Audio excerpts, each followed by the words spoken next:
We want to get started on time so we can finish on time.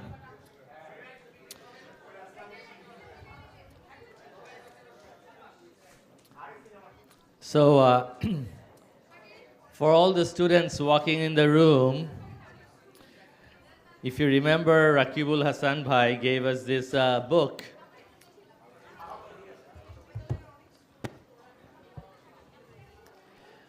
He gave the book Hate Kolome Bangla Natural Language Processing, right? So this book is available to a winner who can answer a question right first time. Again, take your seats. Please take your seats, and we want to get started with the next session. And before we start the session, I'm going to repeat the question that Rakibul Hassan Bhai asked.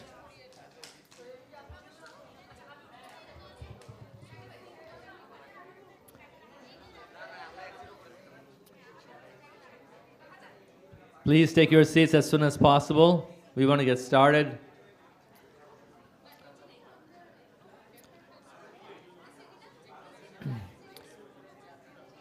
So those of you who have taken the seat, and this is in particular to the younger generation here.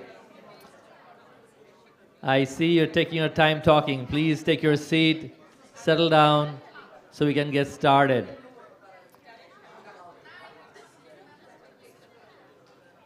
Okay, we have this book to give away to the first person who answers correctly.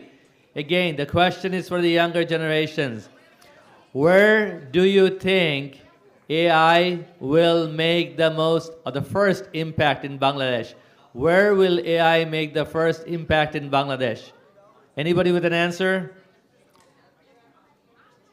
Which sector, which segment the AI will make the first impact in Bangladesh? Anybody with an answer to get a free book?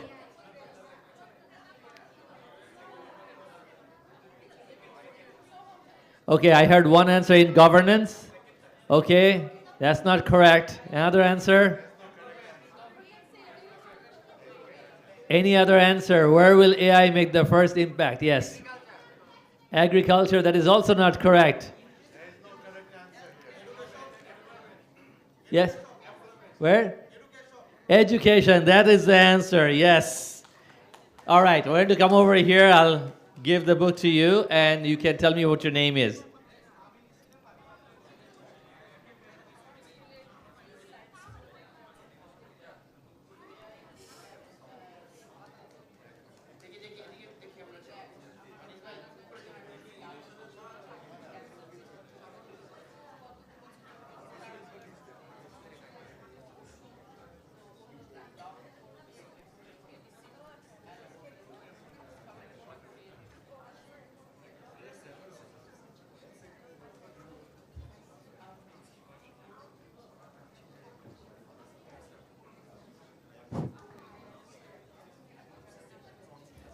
All right, Tawfiq just won the prize, and he's an AML professional community founder.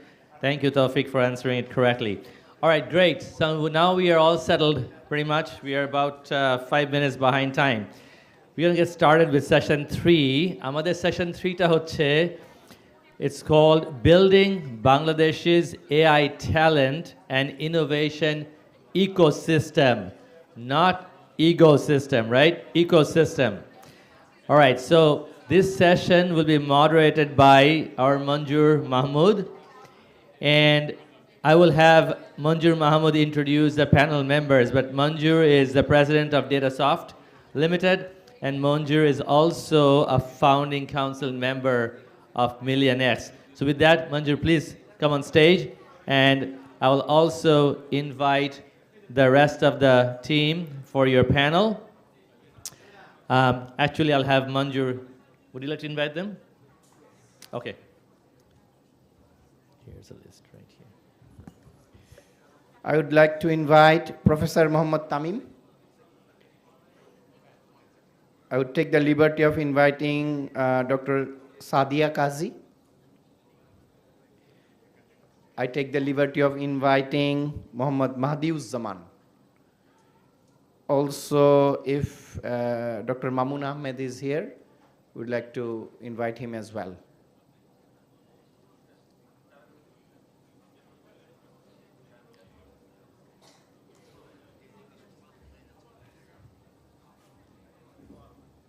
So Manjur will moderate the session and he will be using the microphones over there. I'll step down very quickly, but I think Mahadev Zaman Opu is, I know here, he's probably running a few minutes behind. I'll ping him.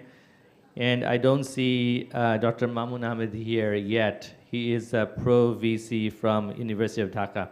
So with that, Manjur, please go ahead and introduce your panel members and start a discussion. Thank you.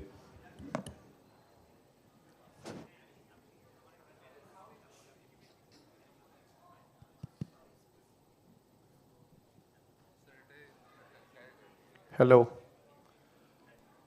We have Mahdiuzzaman with us.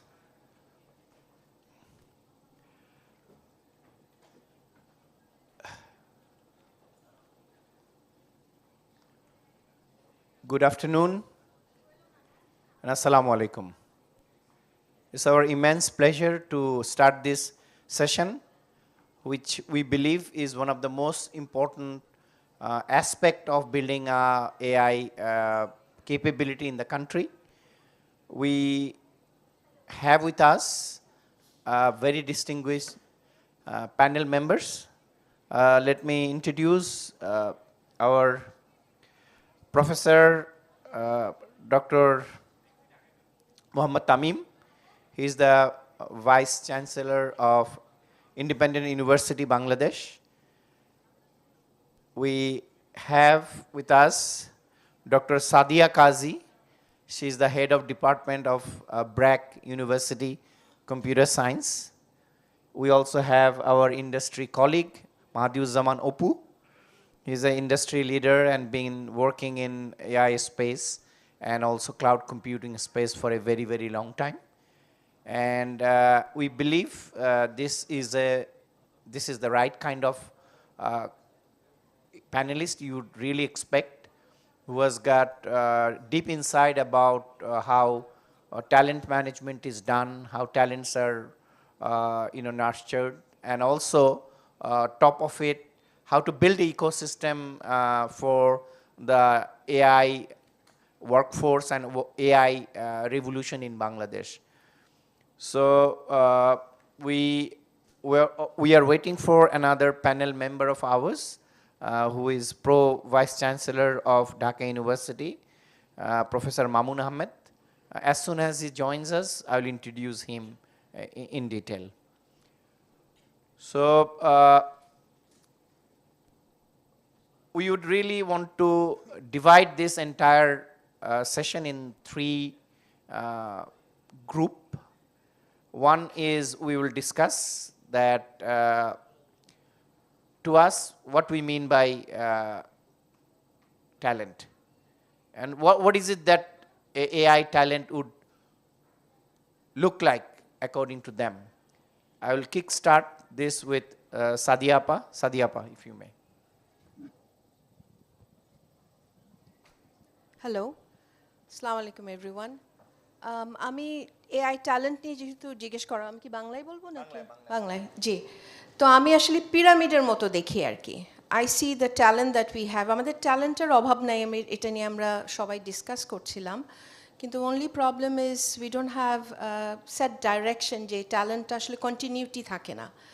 So let me tell you the way I see it, because I have a large pool of students. আমার অনেক student, so এই এক্সপিরিয়েন্সটা আমার অনেক দিন ধরেই হচ্ছে।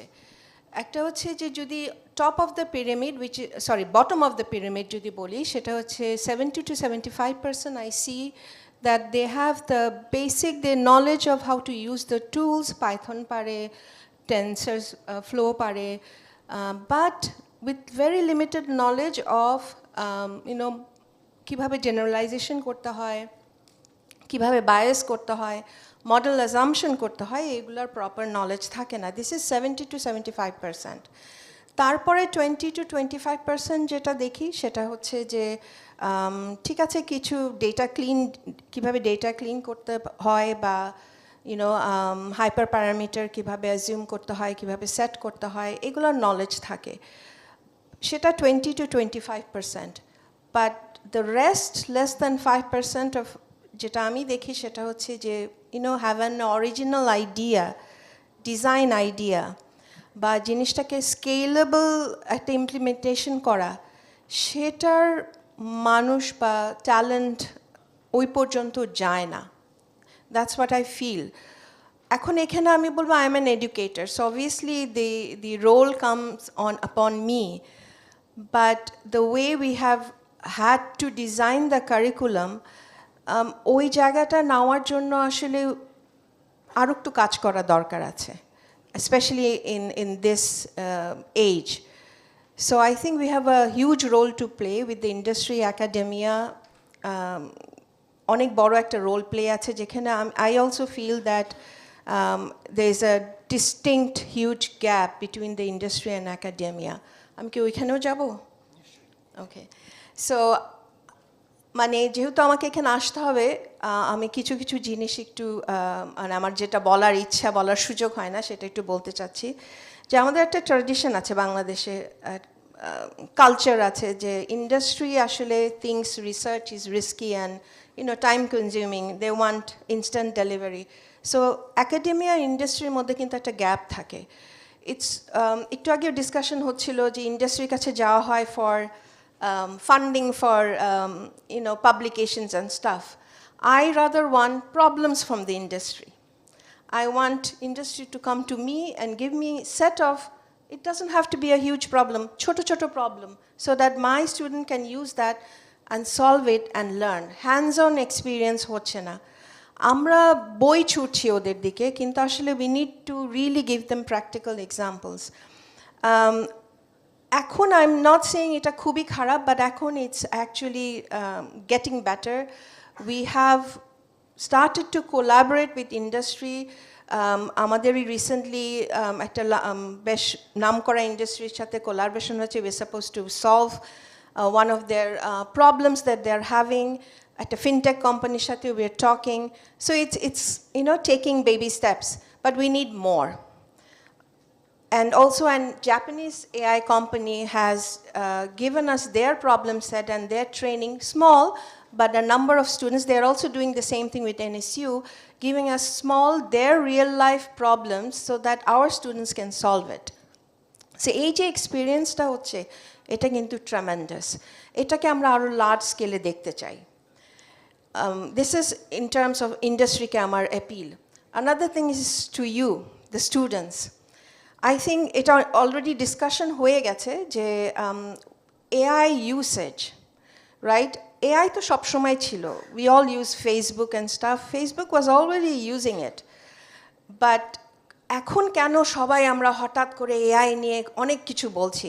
Because এই Gemini, ChatGPT has bringing it একটা conversation level-এ নিয়ে আসছে। এই জন্যই we are all now, আমাদের ব্রেইনের অ্যান্টিনাগুলা AI করছি। AI was already there.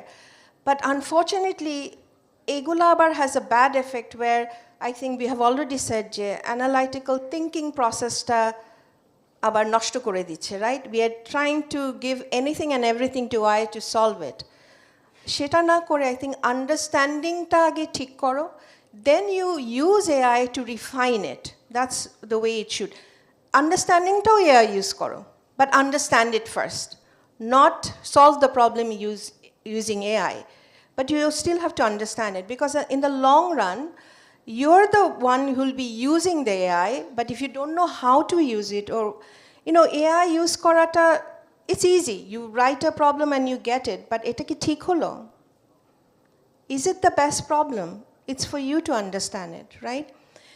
And আমি আরেকটা জিনিস দেখি, it's for our academia তে আমার আরেকটা appeal আছে, আমরা এখনো ট্র্যাডিশনাল লেভেলে আছে কিন্তু AI has changed the whole Gen Z বলেন alpha বলেন, yes they have made them better, and also they have also done another thing যেটা বললাম critical thinking, analytical thinking এ কিন্তু কিছুটা হলেও we see that it's not going the way we want to go it. So আমাদেরও তার মানে যখন একটা চেঞ্জ আছে we also have to adapt. মানে স্টুডেন্টরা অ্যাডাপ্ট করবে, আমরা অ্যাকাডেমিশিয়ানরাও অ্যাডাপ্ট করতে হবে। কোন দিকে অ্যাডাপ্ট করবো? We have to change the modality of assessments. I find that মানে অ্যাসেসমেন্ট নেওয়ার ব্যাপারটাও আমাদেরকে চিন্তা করতে হবে। ইয়েস, আমরা সবাই খুব কমপ্লেন করছি এআই ইউজ করে সব problem solve, well will have to adapt to it, change the modality of assessments. Thank you, Sadiapa, for your valued input. Taking the cue, I would like to ask my industry colleague, Madhuzzaman Oppu, his take on, to him, what's an AI talent?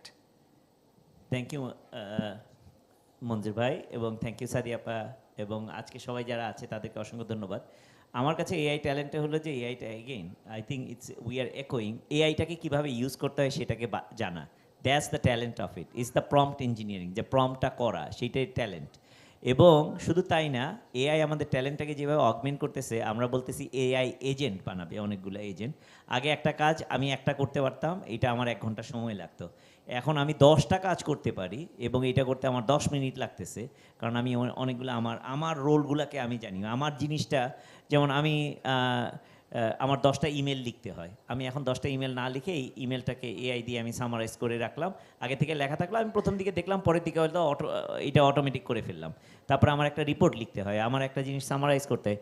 এই যে আমার যে role and responsibility, যেই কাজটা আমি করতেছি আমার নিজের জন্য, সেগুলো যদি আমি ঠিকমতো করতে পারি সেটা ট্যালেন্ট। এটা আমার পার্সোনাল লেভেলে। সোশ্যাল লেভেলে আমার সোশ্যাল মিডিয়ার কাজটা যেগুলো যদি হয়, মানুষের সাথে ওই যে দাওয়াত টাওয়াত দেওয়া, ক্যালেন্ডার ঠিক করা, এগুলো যদি এআই দিয়ে করতে পারি, this makes my life easier. At the same time professional লেভেলে মেজর একটা কাজ আছে, যেটা হলো এমপ্যাথাইজ করা, পার্টিকুলার প্রবলেমগুলোকে খুঁজে বের করা এবং ডিফাইন দ্যাট প্রবলেম। সেটাকে যদি আমি এআই দিয়ে, মানে এআই দিয়ে অটোমেট করা, এআই দিয়ে এজেন্ট বানানো, এগুলো করতে পারি। So AI talent in my opinion means that deepest possible understanding of that particular যে প্রবলেমটা, যে জিনিসটা আমি সলভ করতে চাই, এইটাকে অনেক ডিপার লেভেলে করতে হবে এবং এটাকে কমিউনিকেট করতে পারে। এখন কমিউনিকেশনটা অনেক ইজি হয়ে গেছে, আমি প্রম্পটটা ন্যাচারাল ল্যাঙ্গুয়েজে কথা বলে করতে পারতেছি, বা সিম্পল প্রম্পট দিয়ে প্রম্পট বানিয়ে নিতে পারতেছি। সো বাট এই জিনিসটা খুবই দরকার। তার মানে এআই ট্যালেন্টের বেস লেভেলের ট্যালেন্টটা হলো যে প্রবলেমটাকে ভেরি ডিপলি আন্ডারস্ট্যান্ড করা, কম্প্রিহেন্ড করতে পাওয়া এবং এটাকে কমিউনিকেট করা। সেকেন্ড যেটা হলো, যারা এআই দিয়ে যারা প্রবলেম সলভ করতেছে, যারা এআই ডেভেলপার, এআই ইঞ্জিনিয়ার, যারা কোডার, ডেটা নিয়ে কাজ করতেছে, তাদের হলো এআই টুলস অ্যান্ড রিসোর্সেসটা ডিপ লেভেলে জানা। প্রতিদিন চেঞ্জ হচ্ছে, কিন্তু ফ্রেমওয়ার্কটা জানাটা খুবই ইম্পর্টেন্ট। সো আমি যদি বলি একটা এআই ট্যালেন্ট, সে আমাকে একটা এআই দিয়ে একটা অ্যাপ্লিকেশন বানায় দিবে, how would they do it? তার মানে টুলস অ্যান্ড রিসোর্স হলে গিয়ে এখন অনেক বড় একটা এবং ডিপার লেভেলের এক্সপার্টিস। যেমন আমি যদি একটা ঘরের প্লাম্বিং হয়, আমার বেসিন দিয়ে সিঙ্ক দিয়ে যদি পানি পড়ে, তাহলে কি আমি হাতুড়ি দিয়ে ওই সিঙ্কটা বাড়ি দিব? না, হয়তো না, আমি তো অন্য একটা রেঞ্জ দিয়ে আমি হয়তো কাজটা করবো। So I need to know all this tools.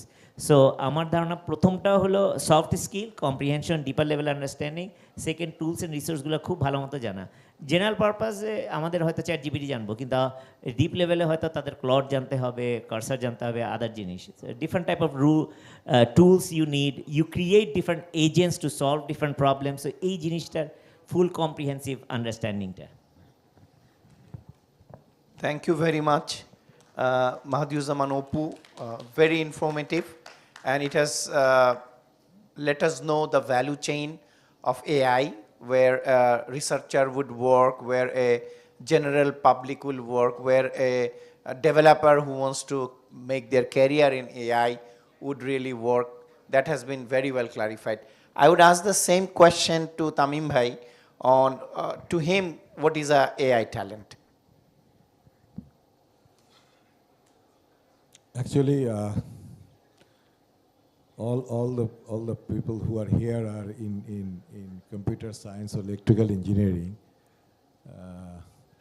I am an energy person who uses AI day-to-day life. I'm encountering AI. Like most of the places, many places I go there, it's now face recognition security system. They look at my face and say that, okay, you are ready to go. So I just cross.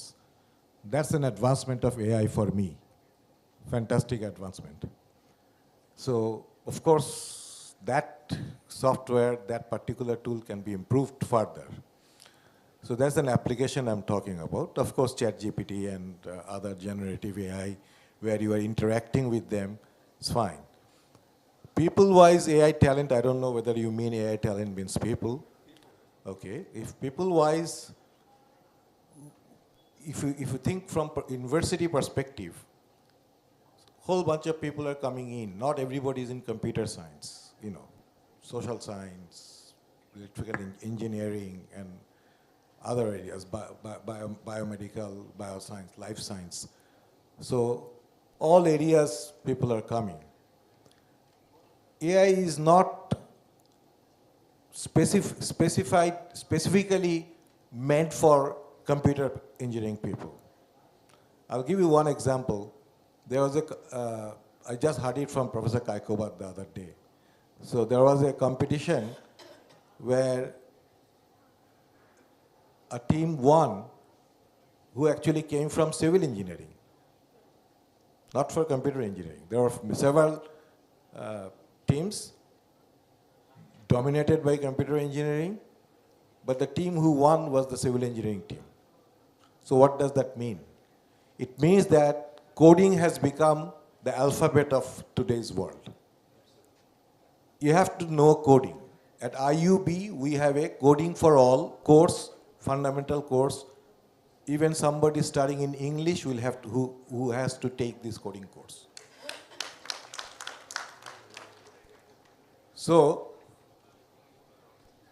if someone wants to work, this is in university, so we should nurture, we should give avenue for people who are not particularly in computer science, but in other areas to flourish, to come up with their idea and advance. I'll give you another example. My supervisor, I did my PhD in petroleum engineering, and he had a student who was a Saudi big businessman's son. He finished his PhD in petroleum engineering, and of course, Aramco offered him a top job because native Saudi. But his father had a poultry business. And his father asked him, forget about this, how much money Aramco will give you? I'll give you 10 times more, come and do my poultry business. So he sent my supervisor a letter saying that, sir, I have studied so hard, done my PhD, and got a job in Aramco, and my father is asking to do poultry business. And my supervisor answer is that, by all means, do the poultry business. So, whatever degree you are getting, it doesn't matter. Whatever your passion is, if you follow your passion, if you think that you can do well in there, go ahead and do it. So formal education will have to have opportunities for people who are not in a particular area, but he wants to flourish somewhere else. So we'll have to give that opportunity. That is number one. Number two, AI talent. There are lots of people who can get into the universities, but they are fantastic programmers. Outside university, they cannot get, first of all, financially, they may not be able to do it. It's a lot of commitment, financial commitment. Second is, they fail in English, or they fail in some other subject. So they can't get into university. But they are, so how do we cater those people? People who are on the fringe, after started coding from grade 8 and doing fantastic. How do we train them? How do we give them the tools that they need to flourish? So we have to have what we call the certifications. Nowadays, you have certificate courses, 3 months, 6 months course, allowed for anybody, no prerequisite requirement. You come and do the course. If you know some fundamental things, basic things, prerequisite, not degree prerequisite, but some talent, knowledge prerequisite, if you come and if you fulfill those, you can come and do the certification. And that is what is happening. I don't know what will be the value of this 4-year university degree in future. In terms of job, the way things are changing and moving, this value is diminishing anyway, I think, worldwide. So the world is becoming very much data-driven, digital-driven world. So the kind of work, kind of talent that we need is quite different. But again, don't forget, wholesome knowledge is required, as critical thinking is required. If you can't have come up with an idea, ChatGPT will never be able to give you a new idea. ChatGPT is giving you what has been fed to it. It might do analysis, which you can do through serious research over a long time. That time has been shortened. It gives you 5 different options, but all those options are known options. Don't forget that. So new idea has to come, and for new idea, you have to understand the fundamentals. You have to have the inquisitiveness, the real hunger for knowledge. You have to have that. If you don't have that, progress will not happen. Thank you, Dr. Tamim, for your insight. What we understood that AI talent is everyone. Everyone is an AI talent. Everyone can pick up. He said the field is level now. So from here you can only excel. I remember in the early 80s, we used to have a computer course kind of institute called Concept in Elephant Road, in Dhanmondi Road 2. And the people over there, nobody was from, they are not even engineers, you know. They're commerce background people, but they were early adapters. And they created thousands of programmers in those days. So we have the similar situation in AI. So anybody from any background, you can start now and really excel and be somebody in this field in terms of value creation. That takes us to another important question, which I would expect we have two distinguished academicians here, is we have about 40 million students.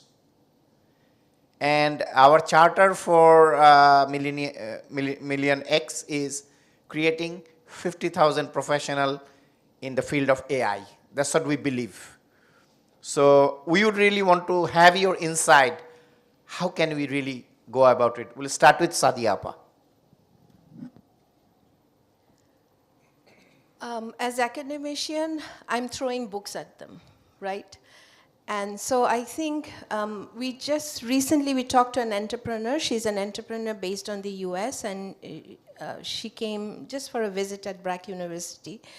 And some things that she said struck with me, is that, I mean, professionalism. This is one thing. The soft skill is also very important. We talk about AI tools, skills. These are, of course, important, but the soft skill, maintaining deadlines. She was complaining about deadlines on and on, that none of her team here, she had a team based here, maintained deadlines. So even though it seems small, but it's extremely important. So I think a combination of skills as it's changing. I had another student who went abroad for his master's and PhD. Then he was looking for a job, and he said that, especially because, you know, it's very difficult nowadays, that he had to learn 20 new skills or tools in a month just to compete. So the field of adaptability, this also can be kind of taught. So we need to focus on the skill, the hands-on experience, how to adapt, and professionalism. These three aspects, I think we need to focus and create. I think a lot of universities nowadays do have is that, you know, to build a student's career path, to provide those training. I think we need to go towards that.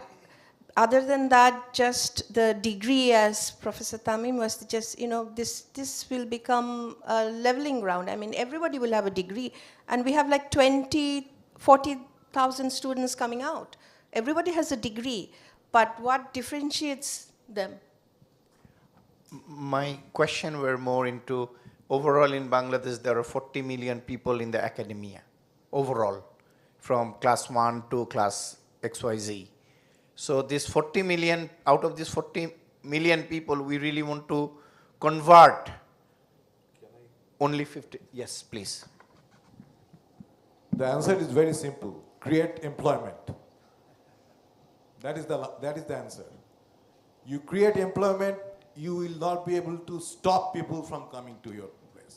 Absolutely, বাংলায় যেটাকে বলে ভাত ছিটালে কাকের অভাব হয় না। তো আমি আমাদের একটা রিয়েল লাইফ এক্সাম্পল থেকে বলি। আইওটি তখনও নতুন, জাস্ট স্টার্টেড টু কাম। আমরা কলাম্বিয়া ইউনিভার্সিটি থেকে প্রফেসর মাইকেল ওয়াংকে নিয়ে আসলাম, আইওটিতে 300 লোককে ট্রেন করাবো। আর এদিকে আমাদের সরকারের সাথে কথা হলো যে বাংলাদেশে রোডস অ্যান্ড হাইওয়েজে, পিডব্লিউডিতে, পাবলিক হেলথ ইঞ্জিনিয়ারিংয়ে যে সমস্ত বিল্ডিং হবে তারা স্মার্ট বিল্ডিং বানাবে। ইউ নো ইট মাহাদি ভাই। But what has happened, our training was going on, but in the government pipeline, with the connivance of the contractors, and they said, no, there is no smart building business. Building will go as it is. So whatever pipeline we created, imagine a private company investing so much, but everything was dry. We couldn't employ them. We also gave them a vision. Once these engineers, IoT engineers do smart building here, they can be globally employed. They can go to Dubai, they can go to Singapore, saying that I created this 20-story building which is totally powered by smart power management, and we build it from the scratch. So that was the story even we tell. So we have to, absolutely right, we create the pipeline, and according to the pipeline, you see automatically people come and pick up. But for that, one is policy is important, and people who are pushing the policy, they create those interest group saying that you are doing this, but if you add AI into this element, your value can be bigger. We are very bad at selling that. We have to start doing that. That's what I believe. Thank you, Tamim bhai. Madhuzzaman Oppu, your take on it. Thank you. I think one of the biggest thing that আমি যেটা শিখছি, যে আমি যে দেশের বাইরে থাকি, first of all আমি কিন্তু অ্যাকাউন্টিংয়ে পড়াশোনা করছি, কিন্তু আমি কিন্তু আইটিতে চাকরি করতেছি। সো আমার কিন্তু প্রফেশনাল সার্টিফিকেট বা ডিগ্রি এখন পর্যন্ত কিছু পাই নাই কম্পিউটার সায়েন্সে, সৌভাগ্য হয় নাই। But one thing that I learn, large companies employment মেকানিজমটা পুরাটা চেঞ্জ হয়েছে। আমি আমাজনে চাকরি করছি 5 বছর, তার আগে ডেলে ছিলাম। ডেলের এমপ্লয়মেন্ট, ডেলে 10 বছর ছিলাম, তার আগে ভ্যারাইজন মানে টেলকোতে ছিলাম বা বড় কোম্পানিতে ছিলাম। এই কোম্পানিগুলার, ট্রেডিশনাল কোম্পানিগুলার hiring mechanism is so rigid, so structured. আমি একজনের চিনি, বুঝলাম আমি হায়ার করে নিতে পারবো। আমাজনেরটা কমপ্লিটলি ডিফারেন্ট। ইনফ্যাক্ট এটারে আমরা বলি মেটা, অ্যাপল, আমাজন, গুগল, নেটফ্লিক্স এবং টেসলা, এদের হায়ারিং প্রসেস কিন্তু কমপ্লিটলি ডিফারেন্ট। অনেক সময় দেখা যায় যে এমপ্লয়মেন্ট আমি রেডি হচ্ছি, কিন্তু আমি এমপ্লয়মেন্ট আসলে চাকরি নেওয়ার জন্য রেডি না। এইটা হলো কালচার ড্রিভেন হায়ারিং, এবং ওই স্কিলটা হলো রিপ্লেসেবল। মানে আমি আজকে মেশিন লার্নিং এক্সপার্ট, কালকে এআই এক্সপার্ট, পরশুদিন পাইথন এক্সপার্ট, তারপরের দিন নোট জেএস এক্সপার্ট। এই স্কিলগুলো কিন্তু আমি ইউটিউব দিয়ে শিখতে পারবো, কিন্তু কালচারটা আমি শিখতে পারবো না। সো এরা একটা কালচার কোড সেট করে দেয়, সেভাবে একটা হায়ারিংয়ের ব্যাপার আছে। ইনফ্যাক্ট যখন এআই আসছে, one of the things that I understood really well, culture is becoming significantly more important. আপা বলতেছেন যে আমাদের soft skill is becoming even more important, কারণ কম্পিউটার তো সফট স্কিল জানে না, সে তো কাঁদতে পারে না, হাসতে পারে না, এটা তার পক্ষে সম্ভব না, ইমোশন তো তার পক্ষে সম্ভব না। আরেকটা জিনিস এক্সট্রিমলি ইম্পর্টেন্ট এআই জগতে এমপ্লয়মেন্টের জন্য, machine can not think go beyond যেটা আছে তাকে ফিড করা আছে সেটার বাইরে। হ্যাঁ, ওই যে অ্যালেন টুরিং 1950 সালে একটা প্রশ্ন জিজ্ঞেস করেছে, ক্যান মেশিন থিঙ্ক, যেটার মাধ্যমে আমাদের মেশিন লার্নিং মডেলগুলো বাইরে আসছে, বইও আছে। কিন্তু machine cannot think which does not exist. Machine can absolutely think very deep when the think exist, এবং ওইটার মধ্যে দিয়ে আমরা অ্যালগোরিদম এআই দিয়ে বানাই নিয়ে আসতে পারতেছি। তার মানেটা কি? এমপ্লয়মেন্ট আমরা যদি এই 40 মিলিয়ন পিপল থেকে 50,000 এআই এক্সপার্ট যদি বানাই নিয়ে আসতে পারি, then we have to act like we are AI generation talent. Not only AI talent, AI generation এর জন্য আমরা রেডি ট্যালেন্ট। এটার জন্য সফট স্কিলটা এক্সট্রিমলি ইম্পর্টেন্ট। আমার মনে হয় অনেকগুলো ইউনিভার্সিটিতে অনেকগুলো সফট স্কিল শেখানো হয় ক্যারিয়ার গাইডেন্সে, বাট ওই যে কালচার ড্রিভেন, কারণ আমাদের দেশে হয়তো আমাজন, গুগল, মাইক্রোসফটের মতো কোম্পানিগুলো নাই, এভাবে হায়ার করিনি। কিন্তু যারা আমেরিকাতে পড়ে আসছে, আইসা বাংলাদেশে একটা স্টার্ট আপ দিছে, তারা কিন্তু আবার এই গুগলে পড়ে আসছে, গুগলে চাকরি করে আসছে, সে কিন্তু এই মেকানিজমটা তারা চেষ্টা করতেছে এখানে করার জন্য, এবং এর থেকে অনেক রেজাল্টও পাইছে। আমি প্রায় 5-6টা কোম্পানিতে গেছি, তারা আমারই কলিগ ছিল বা অন্যান্য জায়গায় কাজ করছে। কিন্তু আবার যে ডেল থেকে আসছে, যে আইবিএম থেকে আসছে, যে অ্যাক্সেঞ্চিওর বা সিসকো থেকে আসছে, দে আর হায়ারিং কমপ্লিটলি ডিফারেন্টলি। হ্যাঁ, তার মানে এআই ট্যালেন্ট এই জেনারেশনাল গ্যাপটা আমরাই বুঝতেছি না। আমি বলতেছি যে আমার এই যেই বুঝতেছি, আমার মেয়েরা যে কথা বলে আমি কিন্তু তার কথা বুঝতে কিন্তু আমার অনেক প্রবলেম হয়, কারণ তারা তো টেক্সটে কথা বলে, ইমোজি দিয়ে কথা বলে, তারা তো ভাববাচ্চে কথা বলে, আমরা তো ওইটা বুঝিই না যে কি বলতেছে না বলতেছে, তাই না? এবং তারা ওই শর্টকাট কথা বলে, তারা তো টাইপই করে না, তারা কথা বইলে কথা বলে, তাই না? আমরা তো টাইপ করতাম, আমরা টাইপ রাইটার ছিল, ওরা তো জানেই না টাইপ রাইটার কি জিনিস। সুতরাং আমাদের যে জেনারেশনাল গ্যাপ আছে, আমি যদি বলি যে এইটা বেস্ট তোমার জন্য, that is possibly the worst thing, কারণ আমি তো গাইড করতে পারবো না, আমার গাইডেন্সটাও কিন্তু ওইখান থেকে আসতে। তার মানে এআই এর আমরা যদি 40 মিলিয়ন লোক থেকে আমরা যদি 50,000 লোক নিয়ে আসতে চাই এক্সপার্ট, তারা হবে জেন আলফার পরেরটা, জেন বেটা। এখন জেন বেটারটা যদি আসতে হয়, এখন আমি মিলেনিয়াল যারা আছি, আমরা যদি তাদেরকে বলি, I think there are some gaps, আমাদের রিয়েলাইজেশনে আসতে হবে। ওই যে আজকে কথা হচ্ছে না, আমরা ইগো সিস্টেমের মধ্যে আছি, ইকো সিস্টেমের মধ্যে না, আমরা কিন্তু আসলেই আছি। আমাদেরকে জিজ্ঞেস করলে আমার এত জিনিস আছে, আমার এই আছে, আমি এই করছি, আমারটা শুনো, আমি কথাটা বলা আমাদের, আমরা যখন বন্ধ করতে পারবো তোমাদেরকে বোধহয় আমরা কন্ট্রিবিউট করতে পারবো, and that is how I think we can build truly implementable AI talent. হ্যাঁ, কারণ আমরা জানি তোমরা এডুকেশনটাকে রিফর্ম করবা, দেশটাকে রিফর্ম করতেছো, এডুকেশনকে রিফর্ম করবা, সিস্টেমকে রিফর্ম করবা, অর্গানাইজেশনকে রিফর্ম করা, এটা পুরোটাই তোমাদের দিয়ে হবে। Thank you. My next question to the panelist would be, how do you see the present curriculum supporting AI movement, or is it supportive, or is there anything which you wish happening in the curriculum prevailing in the university level? Tamim bhai.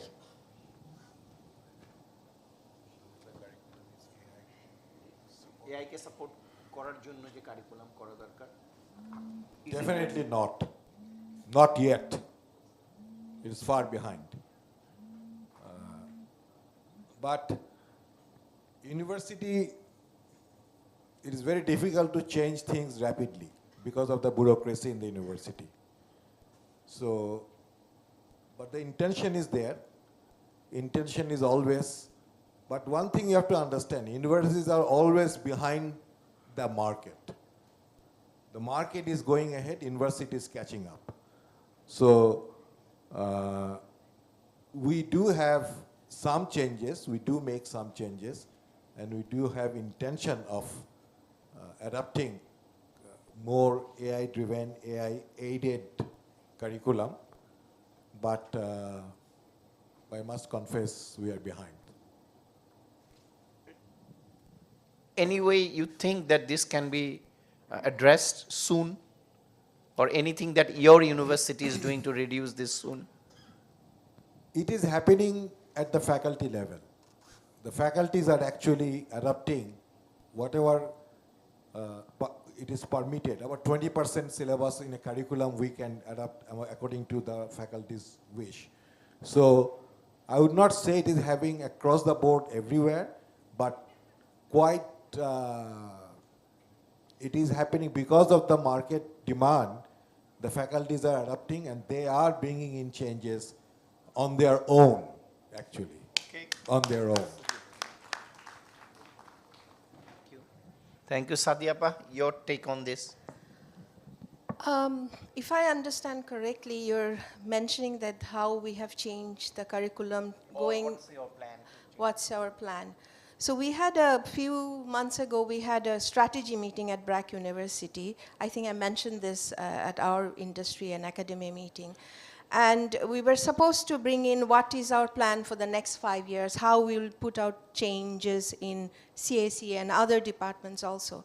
And I thought about it a lot. I discussed with my senior faculty. And in the long run, what I came out of that discussion and all is that rather than focusing on, what's the next 5 year will bring in, because we don't know what technology will be there even in the next year or so. So I rather focus on redoing the whole curriculum in the strength of getting their fundamentals right. That whatever we throw at them in the future, ora solve korte parbe. যেই problem দিব না কেন ওরা solve করতে পারবে। এই জন্য ওদের ডেপথ ফান্ডামেন্টালটা কীভাবে স্ট্রং করব সেটা নিয়ে আমাদের অনেক কাজ করার আছে। সেই দিকে আমরা আই স্টিল থিঙ্ক আমরা পিছায় আছি। নতুন নতুন টেকনোলজি তো শেখাবো, এগুলো ইলেকটিভস হিসাবে যে স্যার যেটা বললেন 20% we are still doing it. But when I look back and see, you know, how আমরাই তো আমাদের প্রোডাক্টগুলো নিচ্ছে, আমাদের স্টুডেন্টরা গ্র্যাজুয়েট করলে ওরা আমাদের প্রোডাক্ট হয়, ওদের ইন্টারভিউ নিই for faculty or they go out for interview in different industries, we do get feedback. What I see is that everybody is looking whether their fundamentals are strong enough so that they can adapt to any changes. So এই জায়গাটায় I think we still have a lot of things to do. যে আমি ফান্ডামেন্টালটা কীভাবে, কারণ আমাদের কিছু traditional methodology রয়ে গেছে, হাউএভার উই ট্রাই, ওগুলো আসলে রন্ধে রন্ধে ঢুকে গেছে, তো সেগুলো একটু বের করতে সময় লাগবে। সো ওইটাকে আমাদের মোর চ্যালেঞ্জিং আর এখন তো ডিস্ট্রাকশনসও অনেক বেশি স্টুডেন্টদের জন্য। সো এই জায়গাগুলোতে কিছু কাজ করার আছে। যদি স্ট্রেংথটা, ওই ফান্ডামেন্টাল নলেজের স্ট্রেংথটা দিলে আই থিঙ্ক ওরা অনেক দূর যেতে পারবে। That's my take on it. Thank you very much. So as we have learned that you have input, please.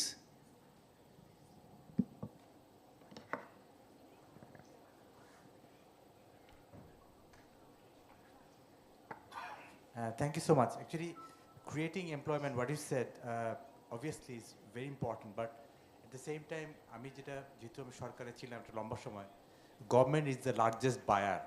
Government is the largest buyer of any services.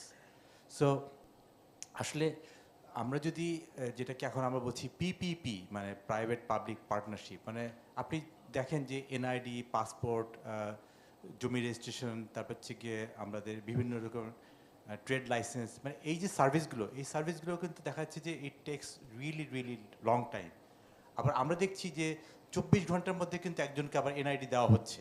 তার মানে হচ্ছে গিয়ে আমাদের সক্ষমতা আছে, কিন্তু আমরা হয়তো ওটা দিতে পারছি না। তো এখানে পাবলিক এবং প্রাইভেট, যদি পাবলিকের পাশাপাশি প্রাইভেটকে যদি এই জায়গাটাতে আনা হয় যে না ঠিক আছে, একটা ম্যান্ডেট দেওয়া হলো যে আমরা যাতে এনআইডি 24 ঘন্টার মধ্যে দিতে পারবো। আমরা যেভাবে আমরা অ্যামাজনে, যেহেতু মাধবী ভাই বললেন যে অ্যামাজনে আমি প্রথম আমেরিকাতে গেলাম, তখন দেখলাম যে অ্যামাজনে শিপিং হয় 14 দিনে, তারপরে দেখলাম যে 7 দিন, তারপরে একসময় দেখলাম 3 দিন, তারপরে এখন দেখি Amazon same day delivery. the Amazon can deliver same day অথবা ইস্ট কোস্ট থেকে ওয়েস্ট কোস্ট, তার মানে there are machine learning involve. But point is আমাদের দেশেও কিন্তু এই যে বিভিন্ন গভর্নমেন্ট সার্ভিস ডেলিভারি, সেটা কিন্তু একদিনে দেওয়া সম্ভব। এখন সেখানে সরকার কি প্রাইভেট সেক্টর কি এখানে আনবে, নাকি সেখানে তারা যুক্ত করবে, নাকি ম্যান্ডেট দিবে যে না ঠিক আছে এই কোম্পানিকে আমি কাজটা দিলাম, তোমাকে 24 ঘন্টার মধ্যে তোমাকে এনআইডি দিতে হবে, তোমাকে 24 ঘন্টার মধ্যে পাসপোর্ট দিতে হবে, তোমাকে জমি রেজিস্ট্রেশন তোমাকে 24 ঘন্টার মধ্যে দিতে হবে, because all data is there. এখন এমপ্লয়মেন্ট জেনারেশনে যেটা আপনারা বারবার বলছেন, উইচ ইজ ভেরি লজিক্যাল, যে এমপ্লয়মেন্ট জেনারেশনের সরকারকেও কিন্তু আমাদেরকে এমব্রেস করতে হবে যে না ইন্ডাস্ট্রিকে আমরা এই দায়িত্বতে দিলাম যাতে ইন্ডাস্ট্রি এটা করতে পারে। যখন ইন্ডাস্ট্রি কাজটা পাবে তখন আপনারা যেটা বলেন যে তখন এমপ্লয়মেন্ট তো আসলে আর কুলানো যাবে না, এত এমপ্লয়মেন্ট হবে। Thank you so much. Yeah, good input. Thank you so much. So that ends our discussion on how would we see that academia responding to the new need of human resources, which is AI enabled. We really want to bring in another dimension to this discussion. As you all know that there are 500,000 freelancers in Bangladesh. They are working in different IT services for global clients. So they have a delivery culture, they have the culture of urgency, they understand how project management works, they understand the overall value of any delivery. So these people have that cultural readiness. So my next question to this panel would be, how can we mobilize this amazing freelancing workforce from Bangladesh? Mahduzzaman. Thank you Manju ভাই, একটা very good question. কারণ আমাদের দেশে আমার মনে হয় যে already যেহেতু আমরা 5 লাখ বা 5.5 লাখের কথা বলি, 500,000 ফ্রিল্যান্সার, আমার মনে হয় আনডকুমেন্টেড ফ্রিল্যান্সারও আছে এর চেয়ে আরও 1 মিলিয়ন বেশি, মানে কমপক্ষে 15 লক্ষ ফ্রিল্যান্সার আমাদের আছে। অবশ্য গভর্নমেন্ট এখন একটা ইনিশিয়েটিভ নিছে, আগেও ছিল, যে ফ্রিল্যান্সারদেরকে একটা আইডি কার্ড দিয়ে, সো একটা ইউনাইটেড ফ্রন্টে যদি আসতে পারে সেটা। আমাদের কিছু মেকানিজম ছিল এই ফ্রিল্যান্সারদেরকে কীভাবে এআই এনেবল করা। এদের মধ্যে অনেকেই কিন্তু সেলফ গাইডেড মানে কি, তারা নিজেরা শিখে নিজের ইয়েটা খুব ভালো বুঝে। আমি একটা খুব পার্টিকুলার এক্সাম্পল দিতে পারি। আমি এবার চরফেশন গেছিলাম, চরফেশন যেয়ে দেখলাম যে ওইখানে একটা ছোট্ট একটা জায়গা আছে এই চরফেশন শহরের মধ্যেই, এইখানে প্রায় 500 ফ্রিল্যান্সার একসাথে কাজ করে। 500, এই পার্সনটা একটা টিম করে। এরা হলো ফুলফিল্ড বাই আমাজন নামে একটা আমাজনের সার্ভিস আছে, সেটা করে। তারা চায়না থেকে মাল কিনে ইয়াতে অ্যামাজনের ওয়্যারহাউসে পাঠিয়ে দেয়, ওই মাইলগুলোকে তারা আমাজন মার্কেটে এসিও করে এবং এইভাবে করে তারা বিক্রি করে। সো আমি তো I was like super impressed, like এইভাবে সম্ভব কীভাবে, এবং তাদের ছোট অফিস থেকে তারা করতেছে। দিস ইজ এ ফ্রিল্যান্সার, তারপরে ওয়ার্ডপ্রেস দিয়ে করে, শপিফাই দিয়ে করে, মানে these are unbelievable amount of people. তবে ওইখানে আমার কাছে খুবই রিস্কি যেটা মনে হচ্ছে, they feel comfortable in one place.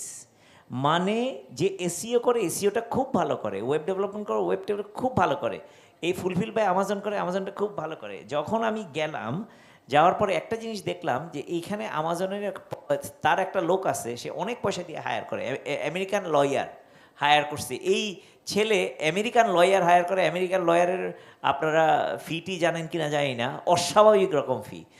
Lawyer higher করছে, কী জন্য হায়ার করছে? কারণ আমাজন এফবি এর রুল চেঞ্জ করে প্রতি মাসে।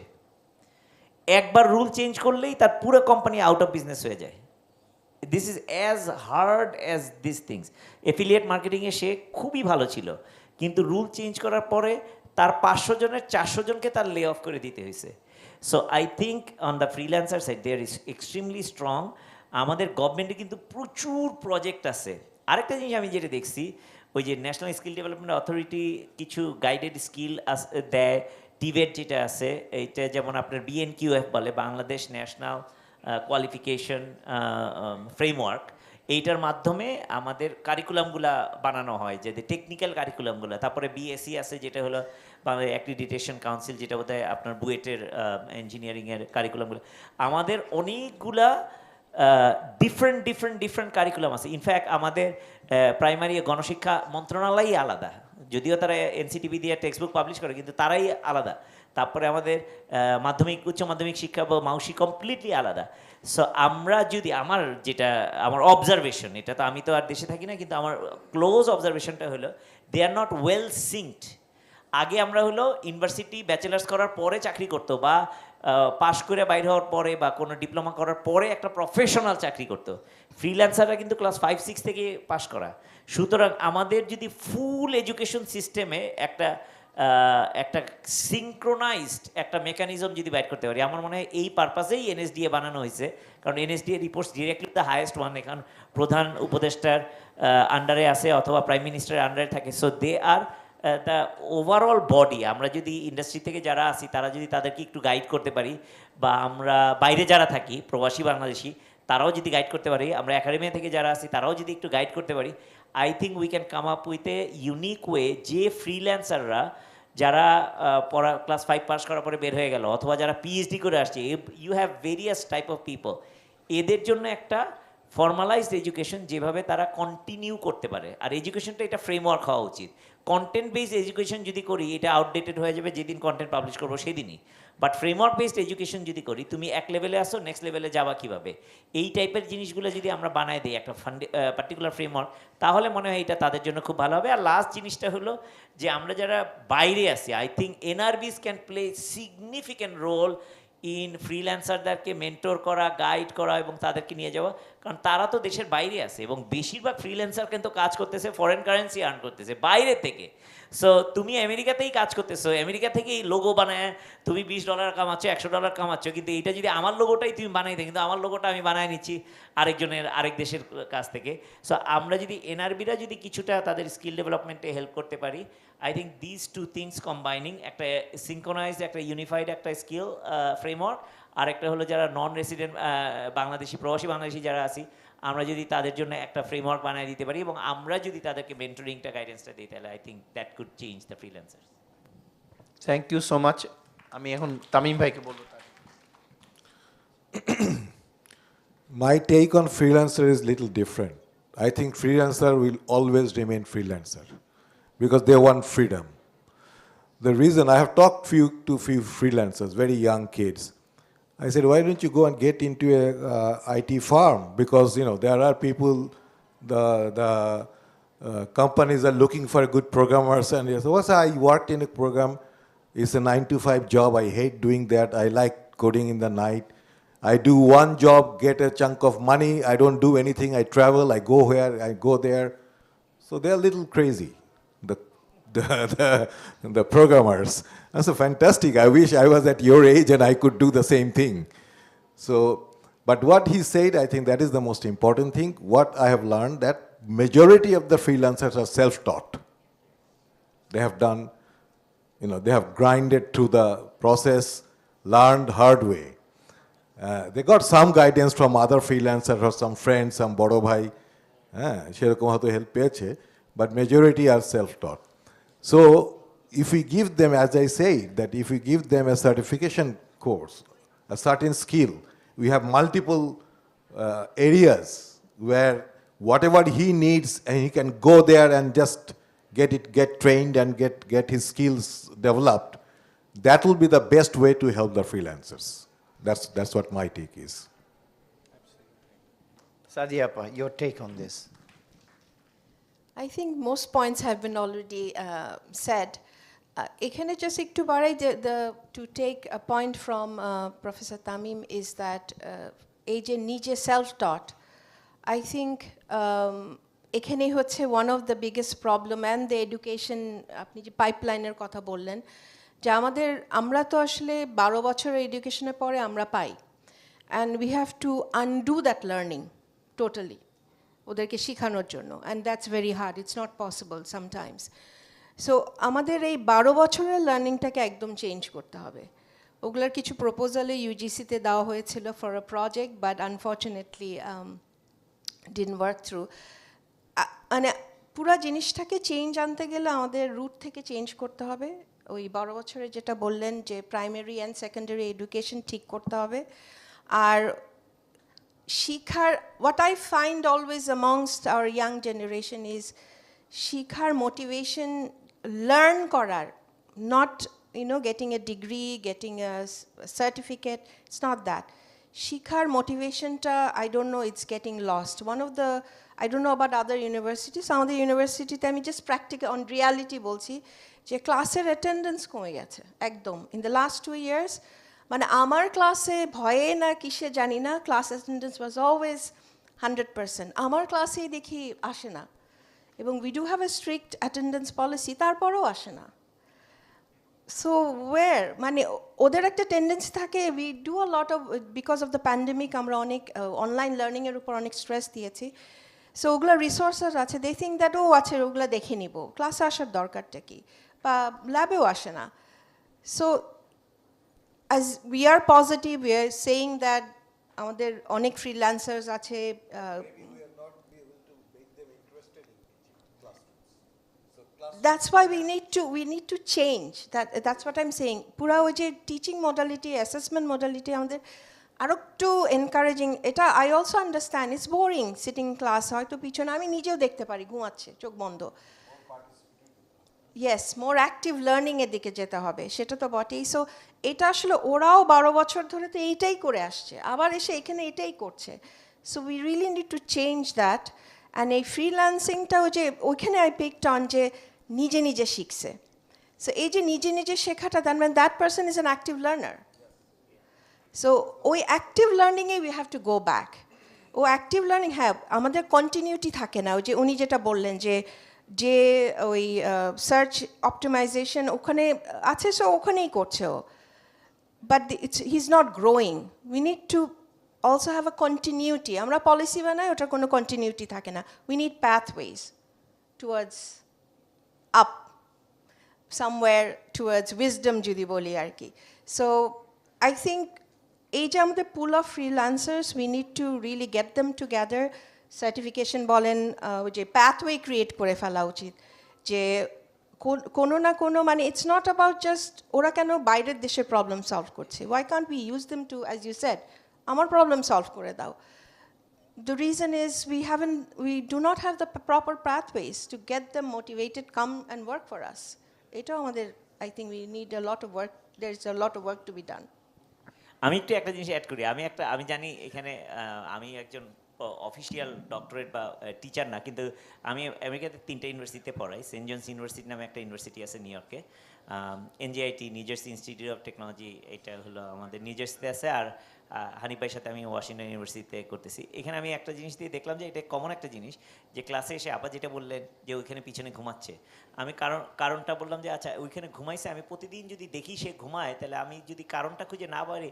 I am not the right instructor for that person তাই না সো তখন আমি এটা বাইর করে দেখলাম আমার একটা ক্লাস আমি একটু চেঞ্জ করছিলাম একটা ক্লাসটা আমি জানি না এটা আমার একটা লিঙ্কডিনে আর্টিকেল লিখছিলাম it's not a PhD level dissertation it's just an article সেটা হলো আমাদের হলো গিয়ে 14 সপ্তাহের ক্লাস 3 ক্রেডিট দেওয়া হয় এইটা আমি চেঞ্জ করতে পারবো না আই ক্যানট চেঞ্জ ইট এবং আমার একজন এইটা মানে কারিকুলামের মধ্যে আছে সুতরাং ইট টু টেক লং টাইম তখন আমি দেখলাম এটাতে আমি 14টা মাইক্রো ক্রেডিটে কাজ করে দিই কারণ ওই যে তার 40 মিনিট 50 মিনিট যে ক্লাস করতে হয় 50 মিনিটেই সে ক্লাস করবে কিন্তু যেটা সে জানে একটা অ্যাসেসমেন্ট করাই দিব এবং অ্যাডাপটিভ অ্যাসেসমেন্ট যেটা আমি একটা অ্যাডাপটিভ অ্যাসেসমেন্টের ওই এআই দিয়ে একটা কোর্সই বানায় ফেলাইছিলাম যে তুমি আমার ক্লাসে যদি আসো তুমি অ্যাডাপটিভ অ্যাসেসমেন্ট টেস্টটা নাও টেস্টটা নিলে দেখা গেলো 14 সপ্তাহের মধ্যে 9 সপ্তাহ তার আসার দরকার নেই বেশিরভাগই কিন্তু 7-8 সপ্তাহ কারণ সে পাইথন প্রোগ্রামিং শিখছে ক্লাস 7-এ 8-এ ম্যাচিউরিটি আসছে 9-এ অ্যাপ্লিকেশন বানাইছে ক্লাস 10-এ সে এন্টারপ্রাইজ গ্রেডের অ্যাপ্লিকেশনে কাজ করতেছে তারে আমি ইন্ট্রোডাকশন টু পাইথন শিখাইতেছি তখন তো সে ঘুমাবেই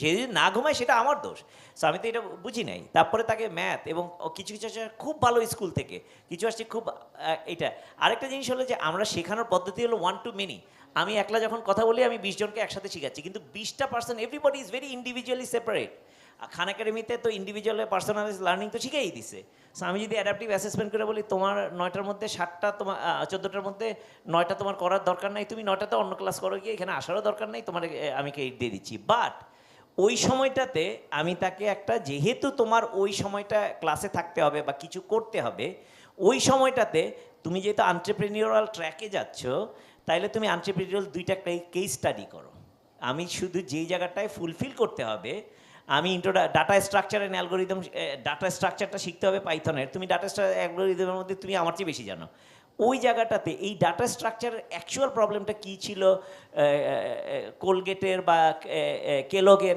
এই টাইপের আমি একটা ইউজ কেস প্রত্যেকটার জন্য বানায় রাখছি সো এইটা পড়া তুমি জাস্ট আমাকে একটা রিপোর্ট লিখে দাও তোমার ক্লাস শেষ so again I am not a pure academician but আমি দেখছি যে অ্যাকাডেমিক্যাল জিনিস চেঞ্জ করা অনেক কঠিন কারণ আমি তার বোর্ডের সামনেও গেছি এবং আমার কাছে মনে হয়েছে তারা সবাই অনেক মানে এক্সপেরিয়েন্সড মানে তাদের কারো বয়স 90 বছরের নিচে না সুতরাং আমি তাদের সাথে কথা বলে আমিও তাদের কথা বুঝি না তারাও আমার কথা বুঝে না so again it's not criticism আমাদের যেটা আছে সেটাকে আমরা কীভাবে চেঞ্জ করতে পারি এটা যদি করা যায় this can be done very very well আমরা বোধহয় অনেক সময় নিই থ্যাংক ইউ সো মাচ আমার নেক্সট টপিকটা হচ্ছে রিস্কিলিং আমরা অনেকে অলরেডি টেকনোলজি ফিল্ডে কাজ করে তারা বিভিন্ন কিছু করে ইন্ডাস্ট্রি থেকে how can we make products which are AI first product এটার ব্যাপারে আমি যদি প্রথমে একটা একাডেমিক পার্সপেক্টিভে যদি চিন্তা করি সাদিয়া আপাকে দিয়ে শুরু করি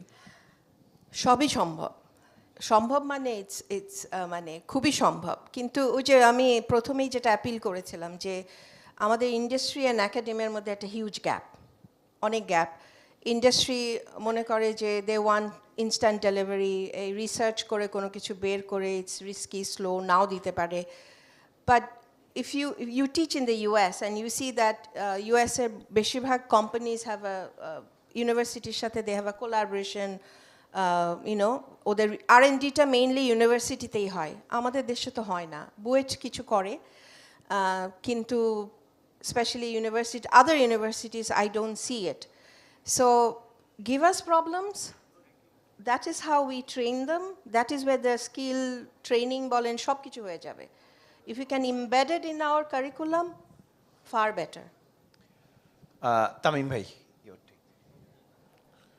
আমাদের তো প্রবলেমই নাই, সলভ করবো কি? What is the problem? Tell me. You go to a office, ask them, ভাই আপনাদের কি প্রবলেম আছে বলেন তো? কোনো অসুবিধা নেই, সব কিছু সুন্দর চলতেছে। So that is the situation. They don't know what is their problem. They don't know how things can be automated, made more efficient. The people who are sitting there making decisions has no idea. So they will never have problem. So you have to identify the problem and tell them this is your problem and I'm going to solve it. That is how you have to work. আমি যখন প্রথম PhD করে আসি, I came from Canada. First 5 years, I banged my head on Petrobangla's door. ভাই আমাকে একটু problem দেন, আমি করতে চাই। তখন তো আমি young researcher, I want to work hard. I have learned some skills, I know some programming, I have some simulations and all those things. And right then, at that time, they were doing a reservoir assessment, gas reserve assessment করছিল একটা French কনসালটেন্টকে দিয়ে।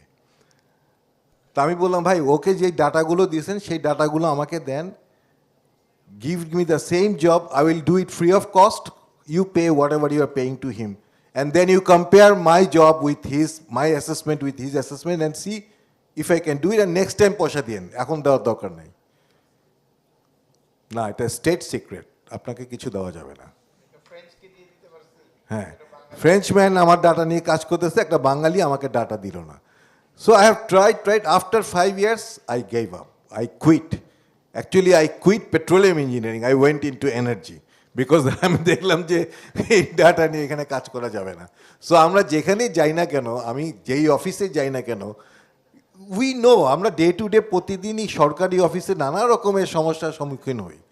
Digitisation হচ্ছে, automation হচ্ছে, অনেক কিছু হয়েছে, এটা একদম স্বীকার করতেই হবে।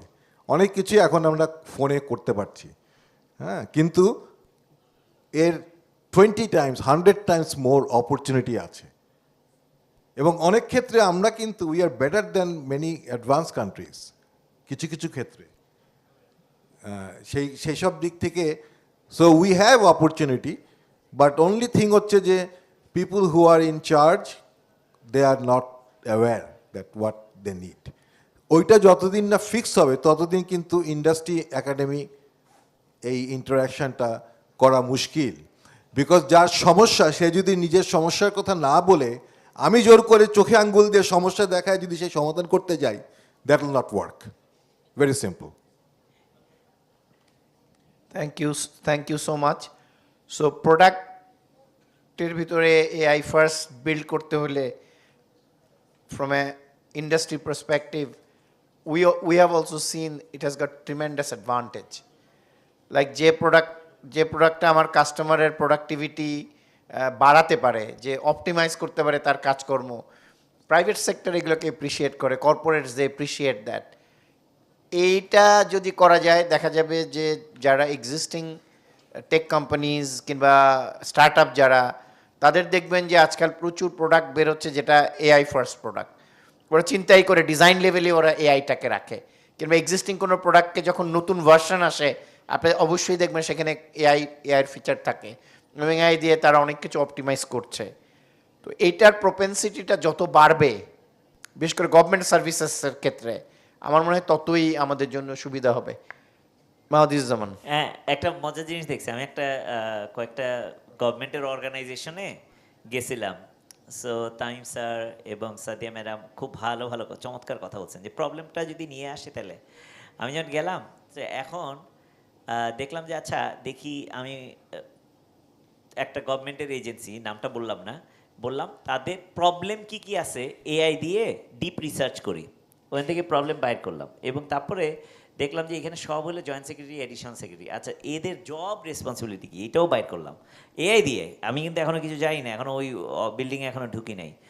মজার জিনিস দেখলাম, একটা জিনিস হলো গিয়ে প্রিডমিনেন্ট, 5টা বাইট করতে বলছি কারণ there is not a lot of things we can do. Predominant, তাদের বসের কাছে একটা অর্ডার আসে, সেই ডকুমেন্টটা তাদের বানায় দিতে হয়। এইটা হলো গিয়ে 1 নম্বর জিনিস। এইটা তারা 8 ঘন্টার মধ্যে 6 ঘন্টা কাজ করে। তারা কাজ করে টোটাল দিনে 4 ঘন্টা, কিন্তু তার 6 ঘন্টা কাজ হলো এইটা। কি কাজ করে? একটা পিডিপিপি নামে একটা জিনিস বানাইতে হয়। তারপরে ডিপিপি নামে একটা জিনিস বানাইতে হয়, তারপরে এই প্রপোজালটা একনেকের জন্য রেডি করতে হয়, ঠিক আছে? আপনারা এগুলো জানেন কিনা জানি না, এটা আমিও জানতাম না, আমি নিজে এটা বাইর করলাম। এইখানে যারা গভর্নমেন্টের অফিসার আছেন তারা তো হয়তো এগুলো বুঝতেছেন শব্দগুলো। তার মানে আমার এই কাজটা করতে হয় গভর্নমেন্টের পক্ষ থেকে। আমি করলাম কি, একটা এআইডিএ এজেন্ট বানাইলাম, ঠিক আছে? It's not that tough to do, কারণ পিডিপিপির ফরম্যাটটা অলরেডি ইন্টারনেটে দেওয়াই আছে, এটা পাবলিক ফরম্যাট। ডিপিপির ফরম্যাটও দেওয়া আছে, একনেকের ফরম্যাটও দেওয়া আছে।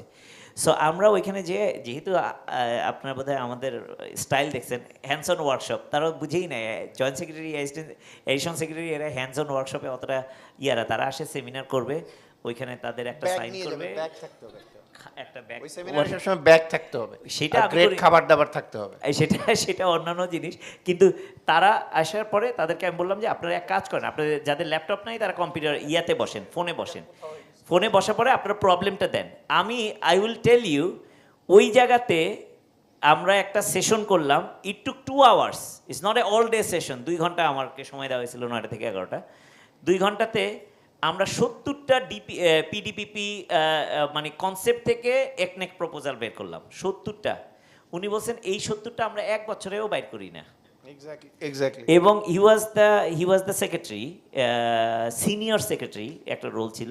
বাট উনি প্রথমে বলছেন যে আমি এটা শুরু করে চলে যাই, তারপরে যেহেতু আমি বলছি এটা ওয়ার্কশপ, আমরা ডিপিপি একনেকের প্রপোজাল একটা বার করবো বলে, তাহলে আমি অল্প কিছুক্ষণ থাকি। He stayed for the whole thing. এবং তখন হি ওয়াজ সুপার ইমপ্রেসড, কারণ আমি কিন্তু তারা জিজ্ঞেস করিনি আপনার প্রবলেম কি, আমার দরকার ছিল না। আমি বললাম না যে ডেপথ অফ আন্ডারস্ট্যান্ডিংটা দরকার। সিমিলারলি আমরা যখন এআই নিয়ে এআই ফার্স্ট, এআই নেটিভ যদি অ্যাপ্লিকেশন ডেভেলপ করতে চাই, আমার জানতে হবে প্রবলেমটা। এখন যখন আমরা ইন্টারভিউ দিতে যাব, এখন যদি যাই ইন্টারভিউ বোর্ডের সামনে যায়, যদি বলি, একজন জিজ্ঞেস করবে, ও আচ্ছা কী জন্য আসছো, ও তুমি সফটওয়্যার ডেভেলপার, আচ্ছা ঠিক আছে ঢাকা থেকে চাঁদের দূরত্ব কত এটা বলো, তা নাহলে তোমার সফটওয়্যার ডেভেলপার হিসেবে আমি হায়ার করবো না, এই টাইপের কোশ্চেন তো করে।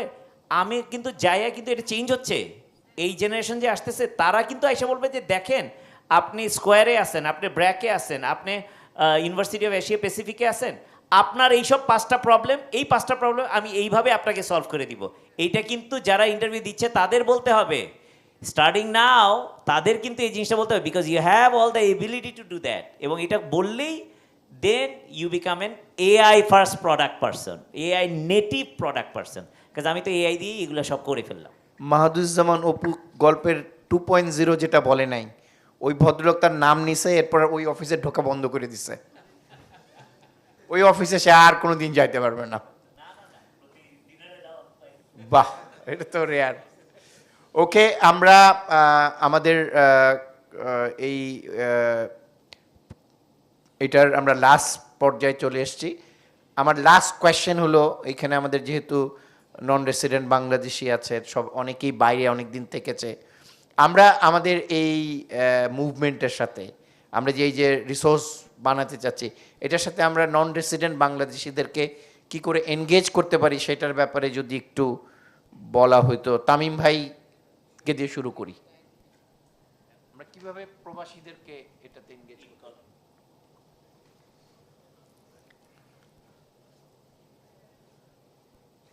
এইটা আসলে একটা difficult challenge, I must say that.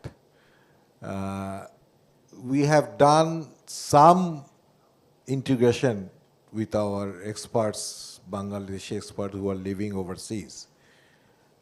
যেমন বেশ কিছু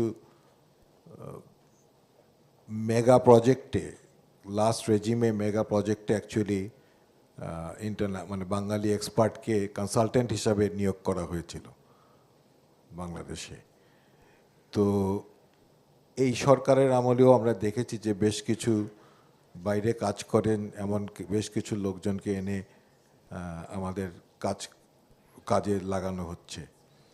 তো এইখানে কতগুলো চ্যালেঞ্জ আছে। একটা তো কালচারাল চ্যালেঞ্জ, যারা বাইরে থেকে আসেন, বাংলাদেশের যে কাজ করার যে ধরন, তার সাথে একটা বিরাট ধাক্কা খেতে হয়। যদিও বাঙালি, বাট বিদেশে দীর্ঘদিন থাকার কারণে তার কালচার, তার আন্ডারস্ট্যান্ডিং, তার ওয়ে অফ থিঙ্কিং, এগুলো সবই is quite different than how we do and work and how do we do. That need to be changed of course. হ্যাঁ, আমাদের চিন্তাভাবনা, আমাদের যে স্টলিং প্রসেস, আমাদের সব কিছুই চেঞ্জ করতে হবে। তো আমার মনে হয় প্রথমত আমাদের ইউনিভার্সিটিগুলোতে তো আমরা উই এনকারেজ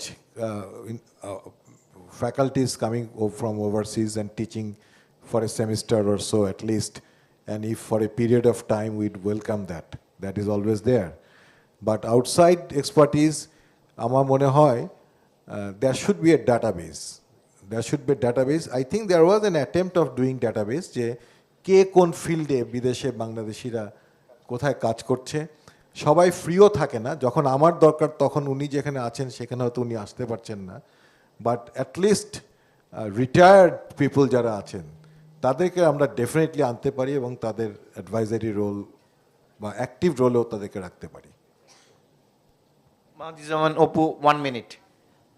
ভেরি কুইকলি আমার মনে হয় যে আমরা ইউনিভার্সিটিগুলোর সাথে একটা ভালো কোলাবোরেশন করতে পারি, যেটা হলো আপনারা যদি ইনোভেশন অ্যান্ড ইনকিউবেশন সেন্টার টাইপের যদি আপনাদের থাকে, সেটার সাথে ডাইরেক্ট এফিলিয়েশনটা যদি আমরা করতে পারি। যেমন আমি অনেকগুলো বড় বড় কোম্পানিতে ছিলাম, যেমন আমাজন $1 লক্ষ করে একটা স্টার্ট আপকে দেয়।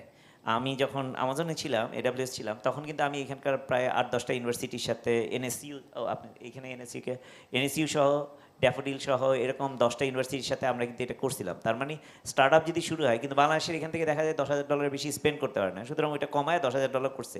কিন্তু একটা ওপেন এআই $2 লক্ষ পর্যন্ত ক্রেডিট দেয়, গুগল $2 লক্ষ ক্রেডিট দেয়। আমাদের যদি ইনোভেশন ইনকিউবেশন সেন্টারটা যদি আমরা এনআরবি এমবেডেড যদি একটা অ্যাডভাইজারি রোল থাকে এবং প্রজেক্টগুলো যেগুলো থাকে সেখানে যদি একটা মেন্টর পুল যদি আমরা করে নিই, I think that can be very good. আর মঞ্জুর ভাই তো আসেন ডাটা সফটওয়্যার বা মোবি অ্যাপে আমরা একটা ইনিশিয়েটিভ নিয়েছিলাম, এই ধরনের প্রত্যেকটা বড় অর্গানাইজেশনগুলো যদি একটা ইনিশিয়েটিভ নেয় যে এনআরবিদের সাথে আমরা কিছু করি, I think that can be very easily embedded. Thank you so much আপা। Yes, মানে I agree with all of those ideas. মানে আমাদের সবসময় ওই যে ওয়ান স্টপ সলিউশনে আমরা যাই, সেটা হচ্ছে একটা সেমিনারের জন্য আনি অ্যান্ড দেন আর কিছু হয় না। সো এইটাই যে ডেটাবেস ক্রিয়েট করা, এবং I always believe in starting small. সেটা হচ্ছে একবারে ঝাঁপাই না পড়ে আমরা ছোট করে শুরু করি, যে কে কতটুকু টাইম দিতে পারবে ওইভাবে। If you have the database, it's possible to do a lot of things. Thank you, panelists, for this great discussion. And let me do a little bit of summary. One is, we understood the talent is everywhere. Everyone can be retrained in this new movement. We can embed, a lot of freelancers, which they have the culture, they know how outsourcing work, how clients from abroad they work. So we can really retrain them. We can really take some initiative where they can have their skills done in AI. Then going for AI native projects where we can, in PPP model, talk about automating some of the government agencies and embedding some of the work to be eased using AI. That will create a big workforce. Last but not the least is engaging our foreign talents, non-resident Bangladeshis. Mahdizzaman said a wonderful idea is going for incubation centers or knowledge centers and getting them on the advisory board or in an active role where they can come and spend and give their ideas. Thank you all. Give them a big hand. Panelists, before you leave, just hold on 1 second before you leave. We are catching up on time reasonably well, so I want to take a minute to, has anybody in the audience any question? I'll take one question for the panel. Please. You'll probably need a microphone. Can we get a... Okay. I know we've been running late in the beginning, so we couldn't take much questions from audience, but I'll take this question, please. আসসালামু আলাইকুম, আমি green ইউনিভার্সিটির একজন student. তো একজন student হিসেবে আমার একটা কোশ্চেন হলো যে ইন্ডাস্ট্রি রেগুলারলি চেঞ্জ হচ্ছে, বাট আমাদের এডুকেশন সিস্টেমটা ব্যাকডেটেড রয়েছে, বা আমরা এখনও ইন্ডাস্ট্রি লেভেলে যে এডুকেশন রয়েছে সেই লেভেলে যাইতে পারতেছি না। তো আফটার দ্য গ্র্যাজুয়েশন যখন ইন্ডাস্ট্রি লেভেলে যাচ্ছি, তখন দেখা যাচ্ছে যে ইন্ডাস্ট্রির যে চেঞ্জেসগুলি আছে সেগুলি আমরা জানি না। তো আমাদের অ্যাজ এ স্টুডেন্ট আমাদের কোন জায়গায় ফোকাস করা উচিত, এডুকেশন সিস্টেম আর ইন্ডাস্ট্রিয়াল যে চেঞ্জেসগুলি আছে সেই জায়গাটায়? এটার আসলে কোনো কনফ্লিক্ট নেই। কনফ্লিক্ট হলো যে তুমি কোনোটা যাতে এমবেড যাতে না হয়ে যাও। কম্পিউটার সায়েন্স কোর্স যে কোনো স্ট্যান্ডার্ড ইউনিভার্সিটি যেগুলো পড়ায়, অ্যালগোরিদম পড়ায়, ডেটা স্ট্রাকচার পড়ায়, লজিক্স পড়ায়, ম্যাথস আছে, স্ট্যাটিস্টিক্স আছে, এগুলো যদি ঠিক করে করো, you can adapt, you can learn new things. Mahadizzaman Apu যেটা বলছে যে আমাদের টিচিং এখন অনেকটাই framework based, it's not any technology based. So তোমাদের জন্য এটা অ্যাডাপ্ট করা কোনো বিষয়ই না যে আচ্ছা এই ফ্রেমওয়ার্কে কোনো কোম্পানি কাজ করছিল এখন নতুন পিএইচপির নতুন ফ্রেমওয়ার্ক আসছে, এটা আসলে খুবই স্মল চেঞ্জেস। তবে তুমি যেটা পড়ছো সেটা ভালো করে পড়বা, তাহলেই তুমি নতুন জিনিসে অ্যাডাপ্ট করা, it's not a matter of time. The other thing is, this I started in my university. What we are doing is for every department, including English, skill mapping. We are doing a skill mapping in the industry and see where is the gap in our teaching and what's the skill required on the ground in the job. So we are picking up tools which are not being taught in these classes. So those are used in industry so that you are ready to go once you graduate. So we also have, university also have a big role to play in here. Okay. The person on the cap, he has a question. We'll take one more question and we'll end it. It's the last question.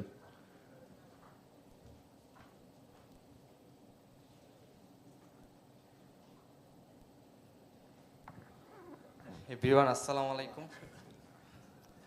আমি creative IT একজন student এবং জাতীয় বিশ্ববিদ্যালয়ে আমি অর্থনীতি বিষয়ে পড়াশোনা করছি। পাশাপাশি আমি একটা স্কিল ওয়েব ডেভেলপমেন্ট নিয়ে ডিপ্লোমা পড়তেছি। তো আমার কোশ্চেনটা ছিল, মনে করেন আমি সিএসি ব্যাকগ্রাউন্ডের না, তো অবভিয়াসলি মানে স্যার একটা কথা বলছিল যে কোডিং ওইটাতে বেশি যদি আমরা প্যাশনেট থাকি তাহলে হয়তো আমরা এটাকে আমরা ভালোভাবে অ্যাডপ্ট করতে পারবো। তো এখন আমার যে ব্যাকগ্রাউন্ডটা বা এটা নিয়ে আরও 4 বছর আমার পড়াশোনা আছে, এটাকে আমি তাহলে কোন কাজে লাগাবো? বা আমার মতো আরও অনেকজন আছে, তো ওরা এই পড়াশোনাটাকে আসলে কোন দিকে ডাইভার্ট করলে ওই এআইয়ের সাথে তারা কম্পিট করতে পারবে বা এআইয়ের সাথে অ্যাডপ্ট করে নিতে পারবে? হ্যাঁ, এই বিষয়টা। আর স্যার একটা কথা বলছিল যে কালচারাল যে সিগনিফিকেন্ট বিষয়টা, মানে কালচারটাকে কীভাবে অ্যাডপ্ট করে নিতে পারবে একটু বলতে। Thank you. এআই কিন্তু সিএসই না, কম্পিউটার সায়েন্স অ্যান্ড ইঞ্জিনিয়ারিং না, বা কম্পিউটার সায়েন্স না।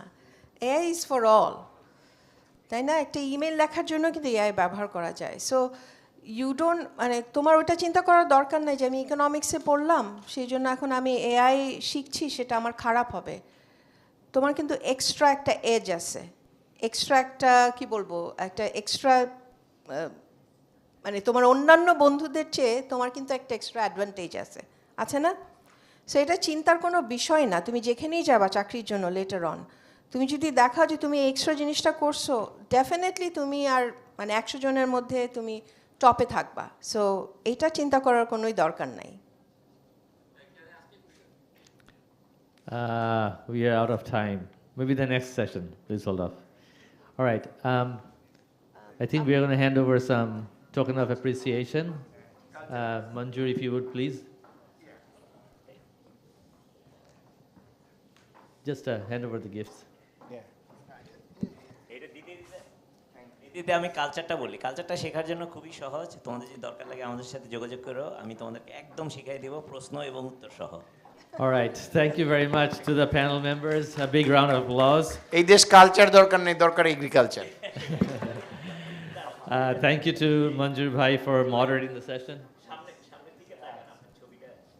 Okay. Who's taking pictures now, please? বড় ক্যামেরার ছবি কোনোদিন পাওয়া যায় না, জীবনে কত বড় ক্যামেরার ছবি পিকচারগুলো খারাপ হয়।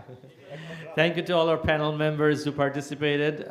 Thank you to Professor Tamim, Dr. Sadia Kazi, and Mahdi Zaman, along with Manjur for moderating the session. We are getting close to the end of the day. We have the last session that's coming up now, session number 4. And this session is actually a 3-part session. So part A and part B will be moderated by Zafar Sobhan, and then Zunaid Kazi will take up the part 3. So I'm going to call this session is called Bangladesh AI Action Charter plus Senior Leadership Reflections.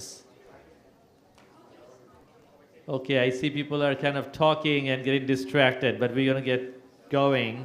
We want to get you out of here on time or close to be on time.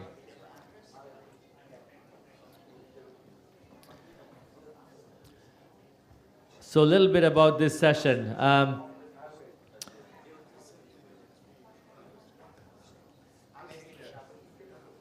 Okay, let's have your attention, please. This last session, again, is called Bangladesh's AI Action Charter plus Senior Leadership Reflections. This segment invites senior leaders to reflect on what has surfaced across the day and what it implies for Bangladesh's AI trajectory. These are perspective-driven reflections, not responses to earlier panels or policy announcements. So I'm going to ask the moderator, Zafar Sobhan, to please join me in the stage.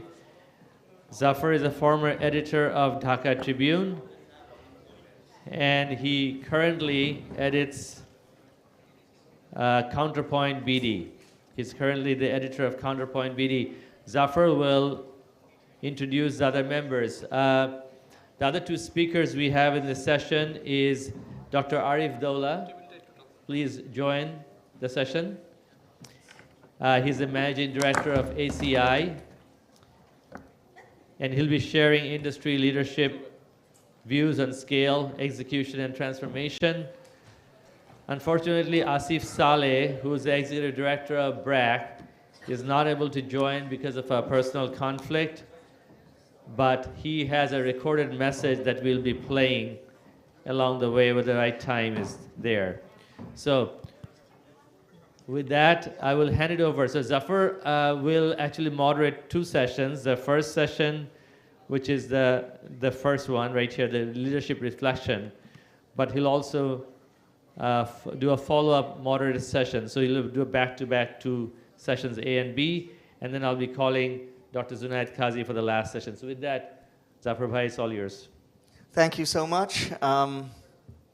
And much appreciation for all of you who are still here with us. It's been a long day. Many of you have been here, I think, in the audience probably from the first session.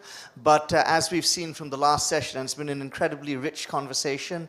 And I'm sure every one of us, I know myself, are learning a lot. And this has been a very valuable and worthwhile experience. So now this session is leadership reflections. We have here with me is the Managing Director of ACI, Dr. Arif Dola, and joining us, he was to be joining us in person, but because of a personal conflict, he's sent a recorded message, is the Executive Director of BRAC, Asif Saleh.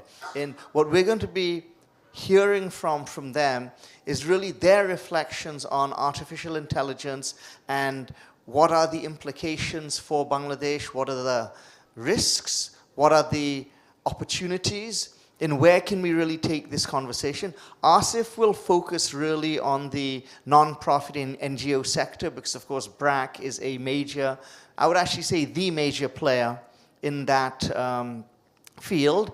And then Arif will talk to us a little bit about how he sees things from the perspective of a senior leader in the private sector, is one of the major employers and the major manufacturers here in Bangladesh. Can we start with Asif's, I think he sent a recorded message. How should we do this?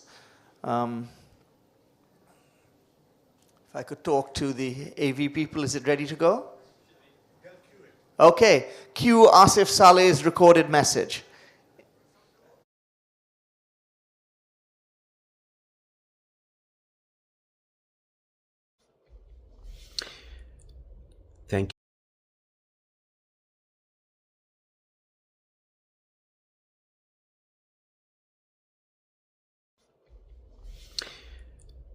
Thank you again for the opportunity for me to speak at this very important event.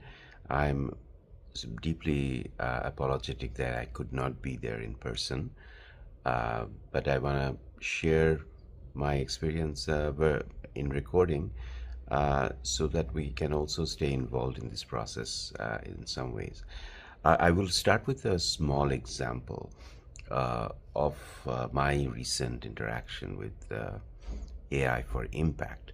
Recently, one of our teams came to me about a proposal to set up an urban legal aid delivery center, and with all its comprehensive support and everything, they said that they are going to set up some physical centers, and it's cost this much. And then I asked that how many people do you see the next 3 to 5 years it can service with the 3 centers around the city. And their reply was it's about 5,000 at the most. I said, okay, so but the problem is far bigger than the supporting 5,000 women with the free urban healthcare support. So when I said that, have you thought about doing a 3-tiered system where initial information can come from technology, and then the second line of support go to a hotline, and then the third tier can come from a physical setup. Then I had a few, they were excited about it, but they didn't know how to do this, and they didn't think it was possible. But then I had a couple of students come in and work at BRAC IT to delve deeper into this problem. The students had the tech know-how, the lawyers had the domain expertise, and they could explain the problem. And just within a month, they came up with a solution like that, which offered them some very like a very basic level, very customized information based on the laws of Bangladesh at the fingertip. So that got the domain people, the lawyers, very excited. Then what's possible, and they are now working together to build this system which can offer the first line of legal service delivery for free to anybody who needs it online. That I thought was a very powerful example, because there's like 2 different streams of people, one with a specific use case and another with specific tech know-how, came together and built a tool which was very easily done and very, very friendly towards the user as well. And I think that's where I see the big opportunity for AI in Bangladesh, essentially. I mean, oftentimes, first reaction we hear is that AI will take away jobs. And I think that is a very defeatist way to look at it. Improving productivity, which is very needed in Bangladesh, does not mean losing jobs. It means better quality output, better judgment, better use of human effort. And Bangladesh will never progress by protecting inefficiency. But if you look at sectors like garments and others, we have progressed by upgrading capability. So from BRAC's perspective, I see really 3 areas where we can genuinely make a dent with AI and look at this as an opportunity. First, obviously, the one is the AI for social impact, similar to the examples that I've given. We already work at scale in health, education, legal aid, various social services. I believe AI can make frontline workers more effective, more better triage in healthcare, more personalized learning in classrooms, faster and smarter urban legal aid, the example that I gave. But the leadership challenge is not necessarily technology. It's about designing AI with empathy, accountability, and inclusion. And so it strengthens trust rather than replaces human connection. And that's the blend that I wanted to talk about from that example that I gave in. So when you have the lawyers really trying to solve that problem, and when met the tech group, a really powerful, impactful solution came. Secondly, AI, I think, is something that can be used for better quality of work and better research as well. We often struggle in Bangladesh not because we lack effort, but oftentimes we lack genuine insight. AI kind of gives us an opportunity to improve research quality in public health, adaptation, climate adaptation, poverty analysis, policy design. And this only works if we invest in also data quality, ethics, look at local research capacity. I think AI should help us understand ourselves better, and not necessarily outsource our thinking. Third, and which is very an important one from the perspective of also new job creation, which links to the global market. This is about IT outsourcing reimagined.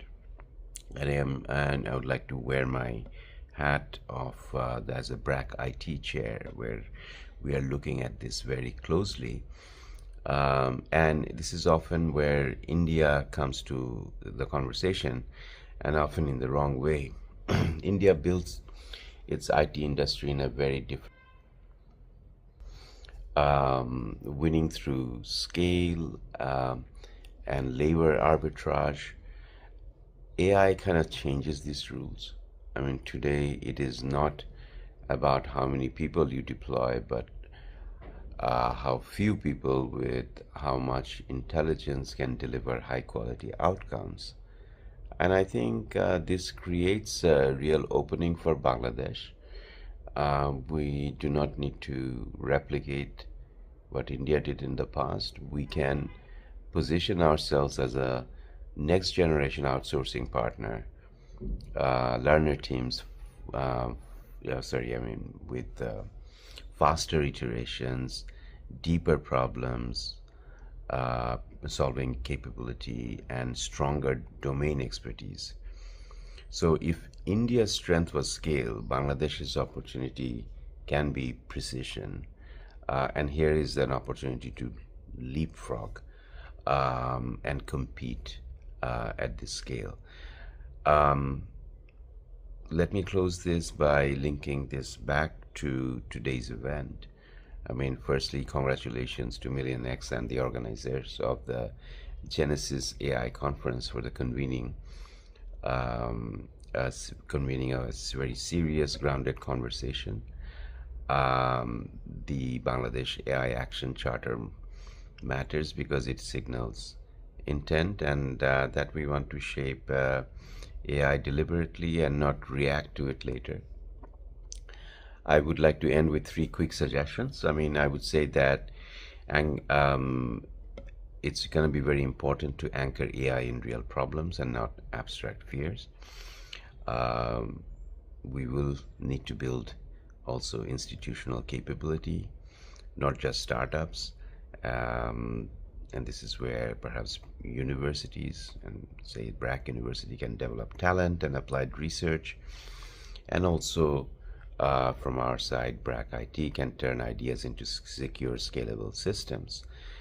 And lastly, that we need to treat trust as infrastructure, because without trust, scale will fail. I mean, on behalf of BRAC, we are ready to help as a testing ground, as a research partner, and a bridge from pilot to scale across health, education, climate, and public services, but also at the same time looking at broadening the AI literacy, understanding, and skill sets, both from a rudimentary level to all the way to a much more sophisticated level. Every technology wave asks leadership a question, and AI will test whether we think small or lead with confidence. If we get this right, I mean, Bangladesh does not have to chase anyone. We can chart a path that others learn from. Thank you and good luck. I hope this is the beginning of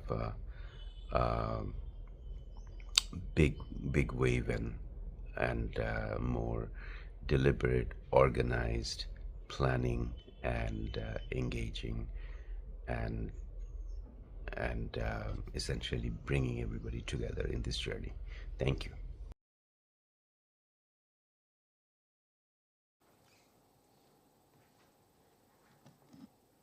Okay, well, thank you very much to Asif Saleh. I'm very sorry that we missed having him here in person, because it's clear from his reflections that this is a man who has actually thought deeply about the role AI can play in our society and in his organization, his institution. But I thought there was a great deal of value in what he said. And now, Arif, if I may come to you, if you could do the same thing, maybe 5 or 7 minutes max, give a little bit of your reflections, leadership reflections, especially in light of where you stand as the managing director of one of the major industries in Bangladesh. How do you see AI insofar as it can really help Bangladeshi companies and Bangladeshi workers navigate the 21st century in the private sector? Please, 5 to 7 minutes. So I'm very bullish about what AI is capable of doing. What I feel, especially with the recent technologies like ChatGPT and others, I find that AI can make a it can accelerate the progress of Bangladesh tremendously. So this subject about leapfrogging can be accelerated manifold, provided we internalize and mobilize a lot of resources around what Bangladesh needs and reimagining not only productivity, but different gaps in the quality of our decision making across sectors. So we have a very interesting challenge that is different from the West. That West has already progressed a certain level.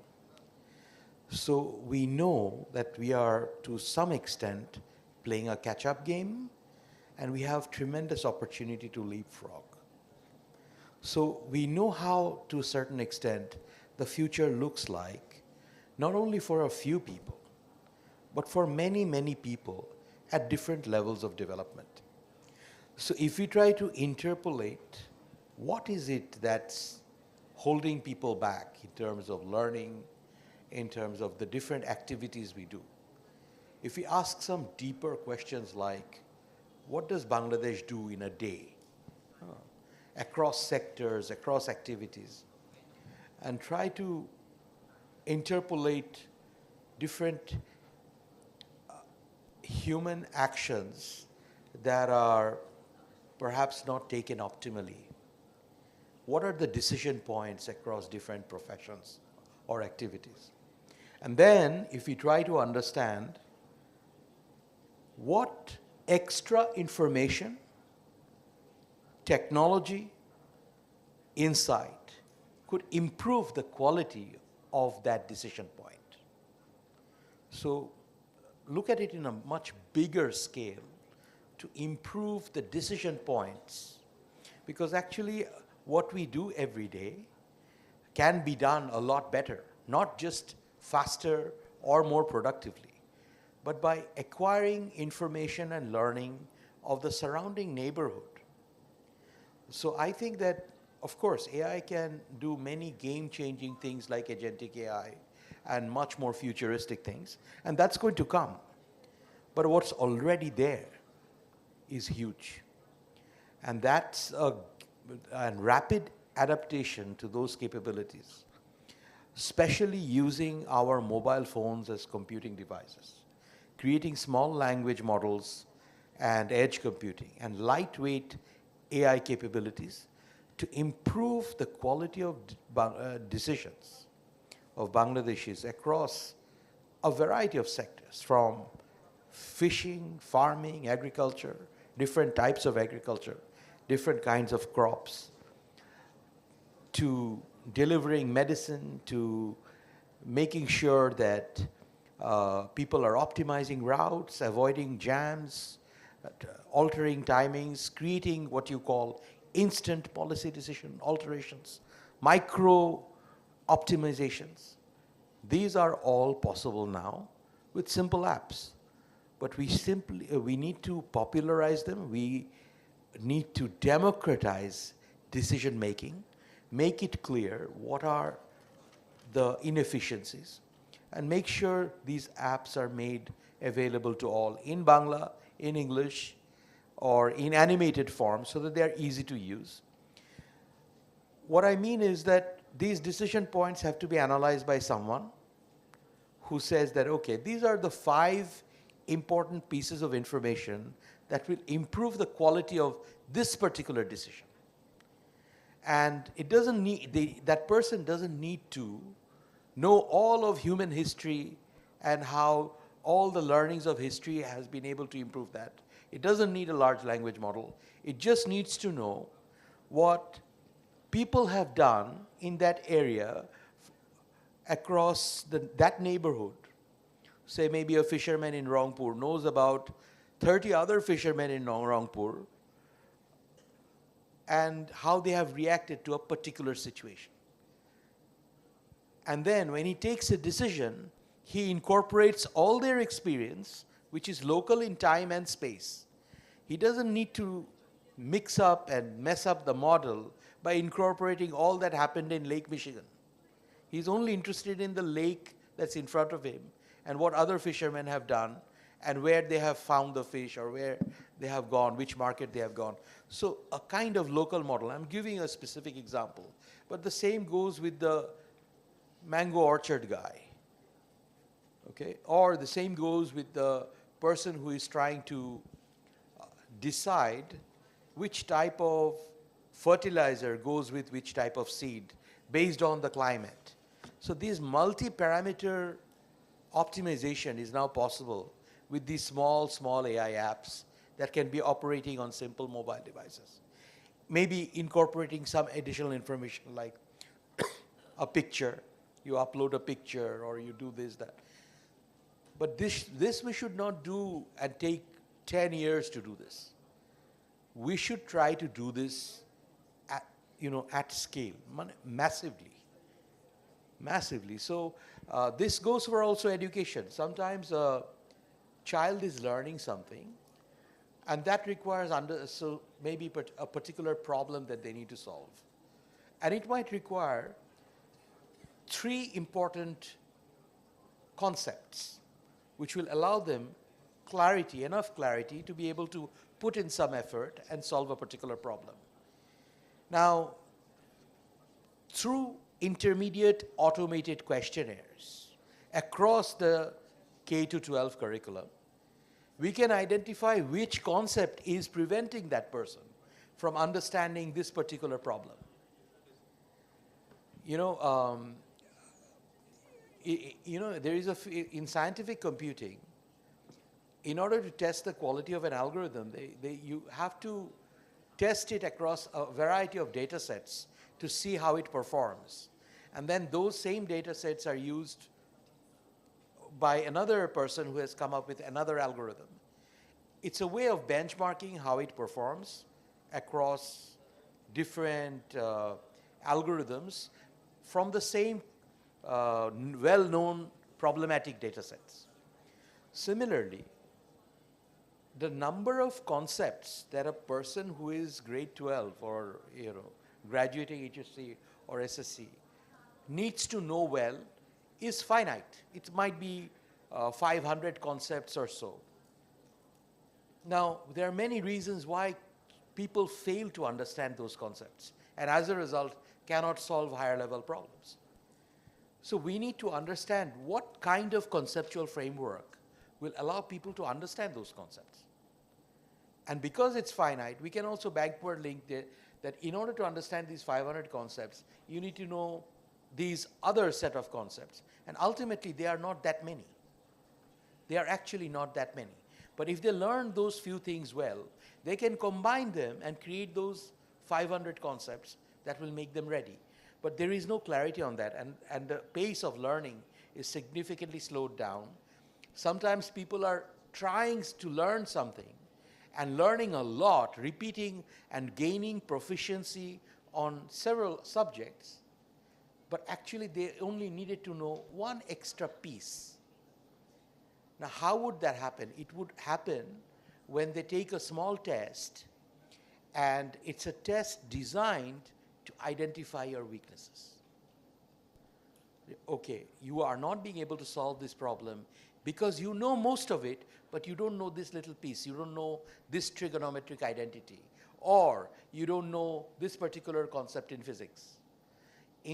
Now, this would be hugely beneficial to Bangladesh because we have 60 million children who are perhaps not being educated by very high quality teachers.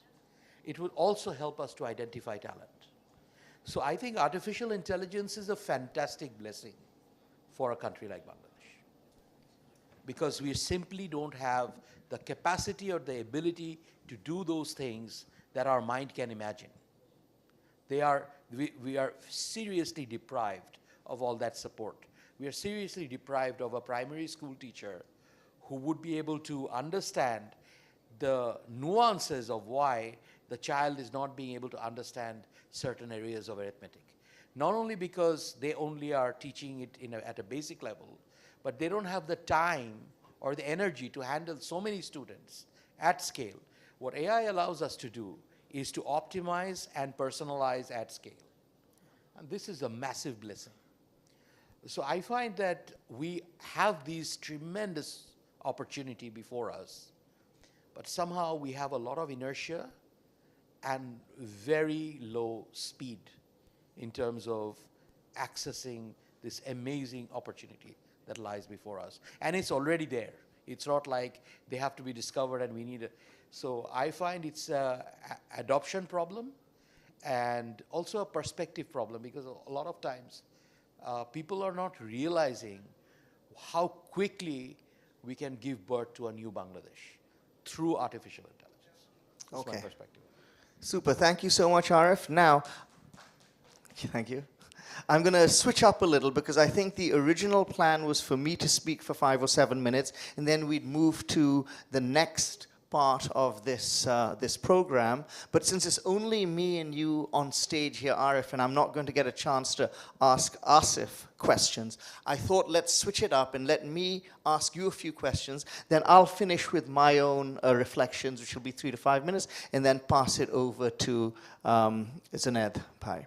Okay? So I have, we have time, I think, for 1 or 2 questions. So the very first question I wanted to ask you is that could you, now you've given us a wonderful sort of overview of how you think AI can be very relevant and very beneficial for Bangladesh as a country. Could you then now narrow it down a little and talk a little bit about how AI has already, or you're planning to implement it in the near future, helps very specifically with ACI in your business, and it's something that we can then perhaps extrapolate to business as a whole? Something sort of a little more specifics on that. Right. I mean, ACI does many, many different things. Sure. Just one example would be great. One example would be that, say, for example, we are not quite doing this at scale yet, but looking at rice yields. So why I mentioned rice is because it's 8% of the GDP of this country. It's a very, very important human activity. It involves more than 30, 40 million people. Yes. Directly or indirectly, if you include the family members of the rice farm. It's a massive thing for Bangladesh, but our productivity is half of what it is in Vietnam. Even Vietnam was 3.5 tons per hectare some 20 years ago. Vietnam has now reached 7 tons per hectare, and Bangladesh remains at 4.5. Bangladesh also has improved, and we are working very hard toward it. Now, what I feel is that we need to get people to start building these apps so that they can take the picture of the rice field.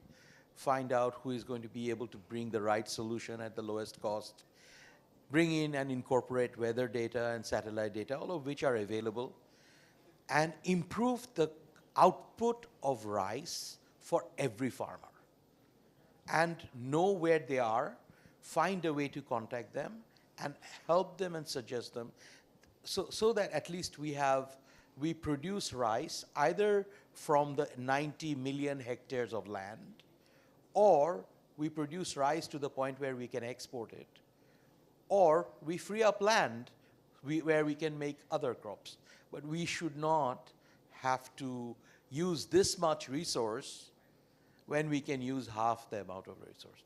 And artificial intelligence can be a big partner. We can't train every farmer to be a scientist or agricultural scientist, but we can get all the agricultural scientist expertise on spot every day in every farm to make this happen. And the cost of this is not that much, you know, it's not that much, but it significantly improves the quality of so many Bangladeshi lives.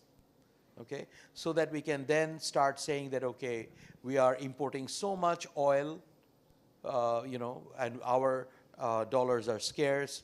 Let's also do a little bit of wheat and a little bit of rice bran oil, something like that. In the same surface area, we do other things and bring out more value, because our land is also, we have 55,000 square miles. I mean, it's a very limited space. So artificial intelligence can allow us at scale to monitor every square kilometer of land and ask those deep questions by itself.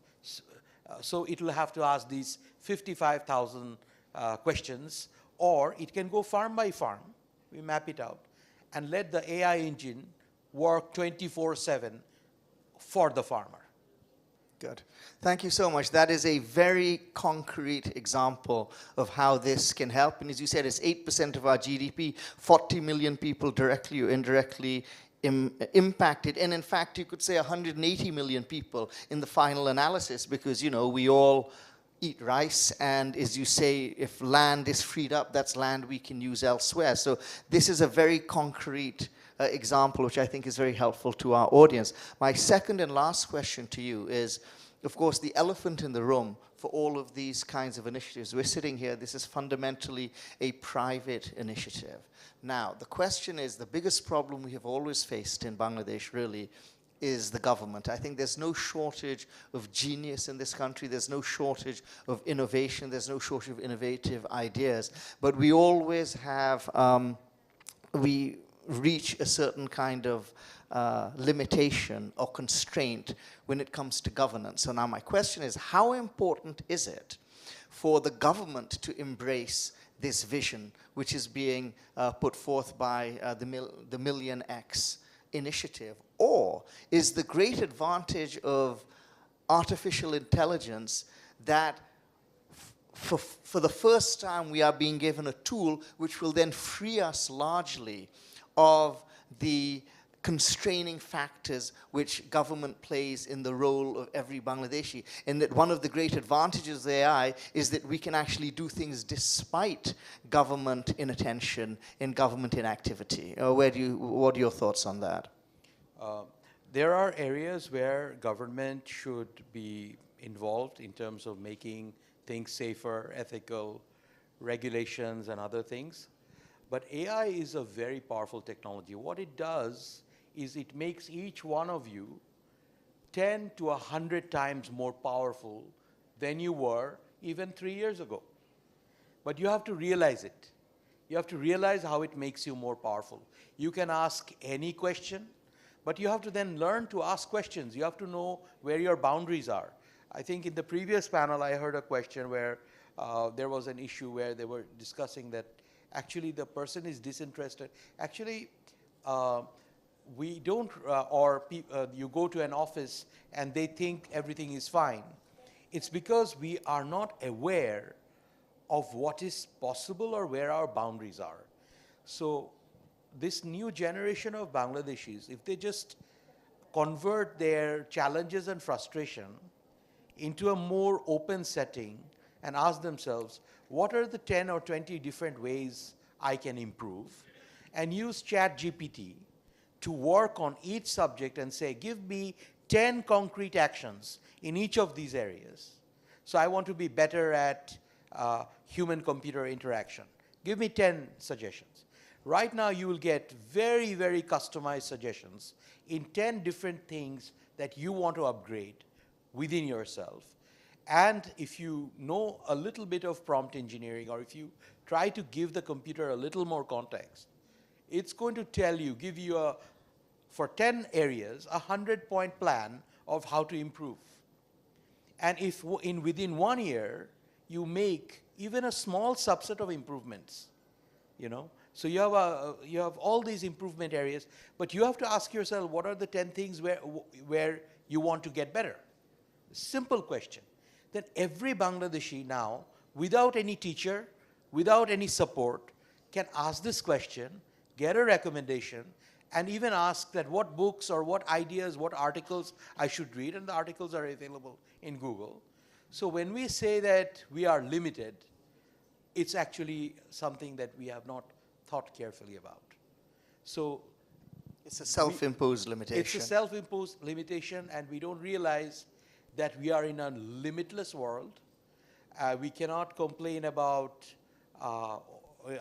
teachers should enable. Teachers should not only tell them what to do. And that's what they are doing. I don't want to blame anybody. I think our government is trying, everybody is trying. But I think a lot of times we don't understand what is possible, and there is not enough articulation. So I thank this session, or the organizers here at MillionX, and particularly Dr. Zunaid Qazi, for organizing something like this, where you all get to know about it, but you can't just sit with it. You have to communicate to as many people as possible. We are living in a much more limitless world, and it's all about asking questions. If you can't solve a problem, you can ask ChatGPT, look, I did this, but why couldn't I solve the problem? What's a possible suggestion? What do you think was missing in my understanding? And it's going to give you a very good feedback, something that's going to use huge amount of knowledge from all over the world. Right now, every Bangladeshi is 100 times more empowered as a result. Google was a very big step forward, okay? You could ask a lot of questions. But now you can do 1,000 times more, because you can get to synthesize 10,000 articles in 2 seconds. And it's going to give you a gist of some powerful ideas which will help change your life, Thank you. This is what I feel. No, thank you. That's very eloquently stated. Now, before I send this off to the closing session, which will be moderated by Dr. Zunaid Qazi, I will spend 3 to 5 minutes with my reflections and share those with the audience. And it's very interesting. If I reflect on the sessions which have happened earlier today and the conversations I've had, and listening to both Asif Saleh and Dr. Arif here, the one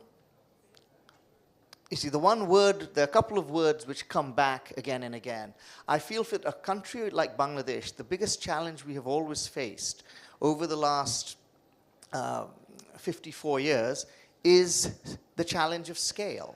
We are a country of 180 million people. You have other countries in the world, 3 million people, 5 million people, 10 million people. It's not a rounding error in the context of Bangladesh. So when we're talking about educating our population, we're talking about providing healthcare to our population, we are talking about providing employment to our population.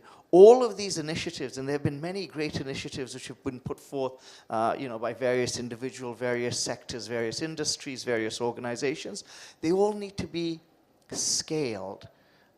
When you're talking about providing education for tens of millions of students every year, it's a very different challenge than many other countries face, where we're talking about hundreds of thousands or maybe a few million.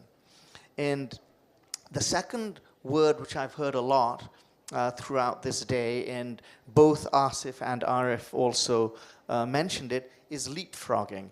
We have started our journey as a nation,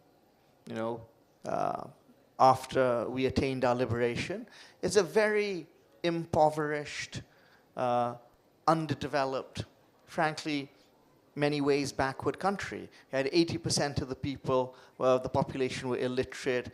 A larger number were living below the poverty line. We have had to synthesize in the last 50 years hundreds of years worth of development. And if you look at it from that perspective, of course, we've done a relatively creditable job. We could have done more, but we've really accomplished a great deal in these last 50 years.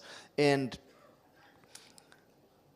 the buzzword for the last several years before AI came to the fore was the fourth industrial revolution, was the technological advancements. And again, how could we as Bangladeshis leverage these advantages to leapfrog over certain developmental milestones which perhaps were not necessary, and just simply arrive at the current level. And I think that we've had some success with this. I mean, one of the examples I can think of is that when I arrived in Bangladesh from the US, it's almost 25 years ago now today, still very few people had landline telephones. So many people did, but many people did not. And rather than we enter into a stage where everyone needed a landline, we essentially leapfrogged that and moved to trying to put a mobile phone in everyone's hands, which was an example of sort of leapfrogging a certain developmental or technological milestone to move Bangladesh forward. And of course, the advent of mobile phones in Bangladesh have made a tremendous difference to the lives of many Bangladeshis. And the final point I would make is that, again, the advantage of artificial intelligence, and this is something Dr. Arif has just alluded to, is again, with 180 million people, you have many people trying to solve many problems, but they don't know one another and they can't talk to one another. But the solutions, the genius, they exist, not just in Bangladesh, but of course what AI does, it gives you access to knowledge and data and helps you synthesize all of this knowledge and data from all over the world. But even within Bangladesh, as you mentioned, there may be farmers trying to solve the same problem in far-flung areas of Bangladesh. And in the past, they've never really had a way to communicate with one another, to pool their knowledge, to pool their innovation, their ideas, their genius. And now, of course, this exists. At the end of the day, what I would just like to finish up by saying is that, and I've been very inspired by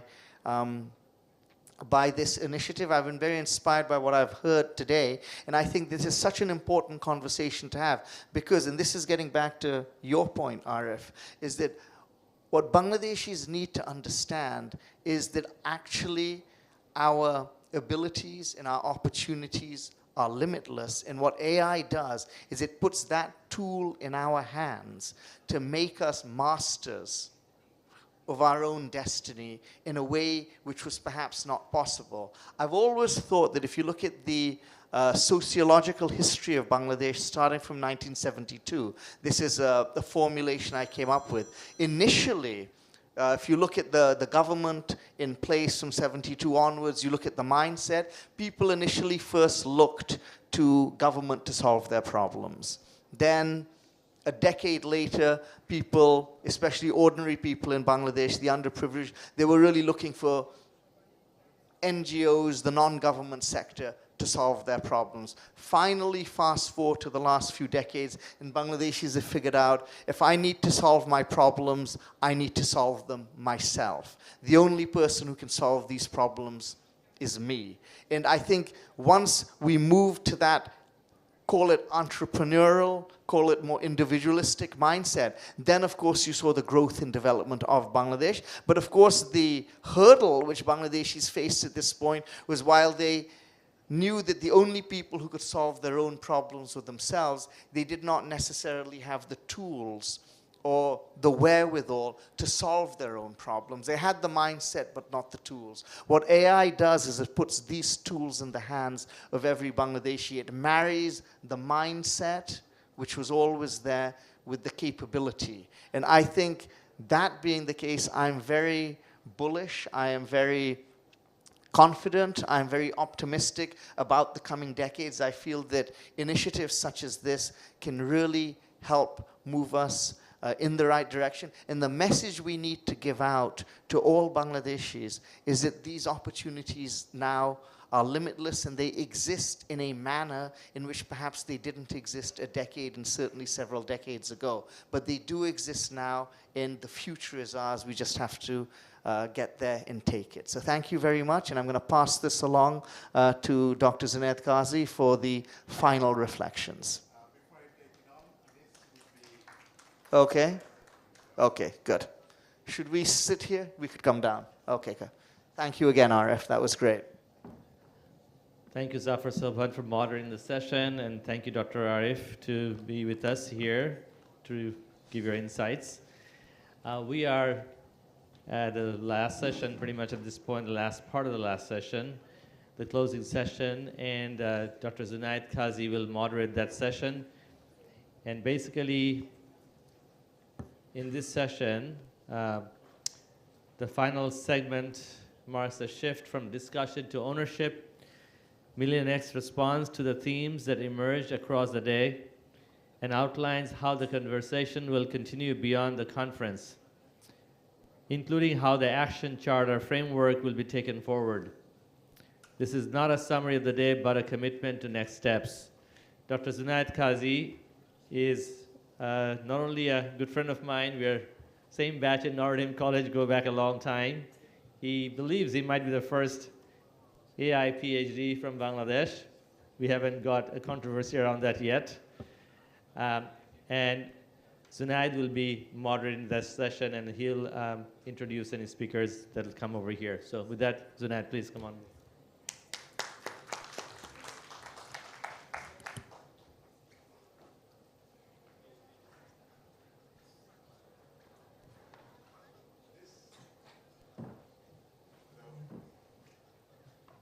Thank you. Technology, I don't know how it works. This session is all about MillionX owning what we have done today. So what I'm going to do, I'm going to ask all the moderators that we had across the session to come and join me on the stage, because we need to kind of own what happened today. This event, the two-day event that we have had the last 2 days, is not the end of it itself. There is a reason we're here today. MillionX came with a vision, a mission that we will carry forward. We will 10x Bangladesh by creating 1 million 10x minds. And having the Build-a-thon yesterday and this conference today, and if we are done here, then we have not succeeded. The entire 2-day was to get us started. This is step one, to get us started into what really the hard work that must come today. And so in order for us to get there, I would like to call upon not just the moderators, our MillionX founding council members, and those who helped us with the Build-a-thon yesterday. So I'll first call on Munir Hassan, and I will call on, you've seen and heard a lot from him today, Madhu Zamanopu, and I'll call upon Anis. And I'll call upon Zafar. Please join us. And then we need Manjur Bhai, if he's here. He had to leave. He had to leave. And am I missing anybody? Okay, so that means, this has been a long day. Two of our founding council members and key organizing members aren't here. They had other commitments. They had to go. So you're tired, so we'll be done early. So, okay. So what I want to do here is repeat a word I heard in the last session, leapfrog. And Dr. Dola talked about leapfrogging. Zafar talked about leapfrogging, and that was the entire theme of this 2-day event. That's what MillionX is here. We want to leapfrog Bangladesh. For 200-300 years, we have fallen behind. We now are at an opportune moment to leapfrog, to 10x Bangladesh, to reach the next industrial revolution, the next revolution without having to fall behind. And AI is the democratizer, AI is the enabler. AI doesn't need, you don't need to have a CS degree, but with AI we can get there. So we have a goal. And have we learned our lesson today from what we saw with the Buildathon, from what we heard today at the various panels? Yesterday at the Buildathon, one thing I'm very sure of is that we have no dearth of talent. I have no doubt we have the resources, and I apologize for using the word resources. I'm at heart a software developer. We have this thing called Agile Manifesto, and we've been drilled from the beginning to say, never call your people resources. But you know what? Resources. We're fuel for the development of Bangladesh, and the talent is immense. They're there ready to be nurtured, guided. And the next day, today's conversation, we sat together a whole diverse group of people from diaspora, from industry, from academia, from public policy, from government, to see, are we there yet? Do we have everything in place? Do we have the infrastructure in place to get us to where we want to go? Can we 10x Bangladesh? Can we meet MillionX's goal of creating an army of 10x thinking people?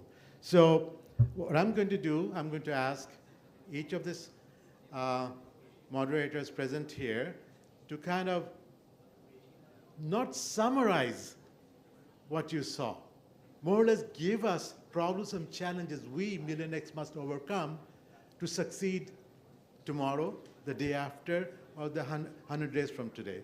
So Munir, you were instrumental, so was Oppo in the Buildathon, right? So what did you see, what did you learn, what did you hear, what pain points are there, what should we take as lessons going forward?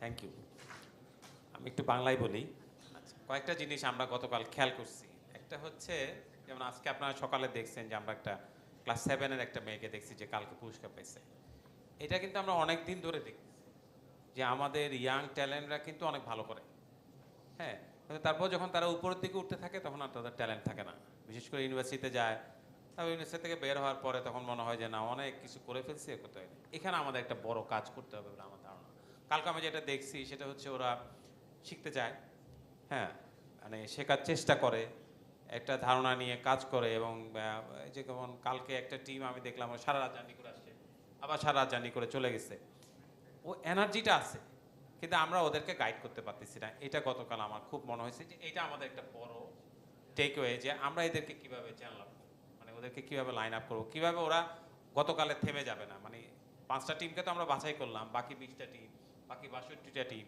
বা যে 384টা team ছিল তাদেরকে আমরা কিভাবে চিন্তা করতে পারি আরেকটা জিনিস আমরা যদি একটু দেখে থাকি যে মানে এই কয়েকদিন এক্সপিরিয়েন্সে আমরা দেখছি যে যে কোনো একটা প্রবলেম মনে করতেছে যে কপি করে ফেললে হবে ওয়েস্টে যেটা হচ্ছে সেটা একটা ধারণা আমি কপি করে ফেলি তাইলে আমার এটা হয়ে যাবে এটা যে বাংলাদেশ থেকে যে গ্রোন আপ হইতে পারে সেটা আমি একটা কালকে বাচ্চাদেরকে যে মানে ওখানে যেটা বলছিলাম এটা আবার বলি যে রাইট শেয়ারিং তো আমাদের আইডিয়া আমি যখন বুয়েটে পড়তে আসছি 1986-এ তখন আমি তো গ্রাম থেকে আসছি বাংলাদেশের সবচেয়ে বড় গ্রাম থেকে আসছি সো আমি দেখি যে পলাশি থেকে গুলিস্তান যাওয়া যায় রিক্সা শেয়ারে গেলে 3 টাকা আর একা গেলে 5 টাকা সায়েন্স ল্যাবরেটরি মোড় থেকে ইয়াতে যাওয়া যায় শঙ্করে যাওয়া যায় একা গেলে 5 টাকা শেয়ারে গেলে 3 টাকা নড়াইলে গিয়ে দেখলাম মোটরসাইকেলের পিছনে ওরা লোক ভাড়া নেয় এবং সাতক্ষীরা গিয়ে দেখলাম ও সাইকেলের পিছনে কাঠ লাগায়া সেটাও তারা শেয়ারিং ভাড়া করে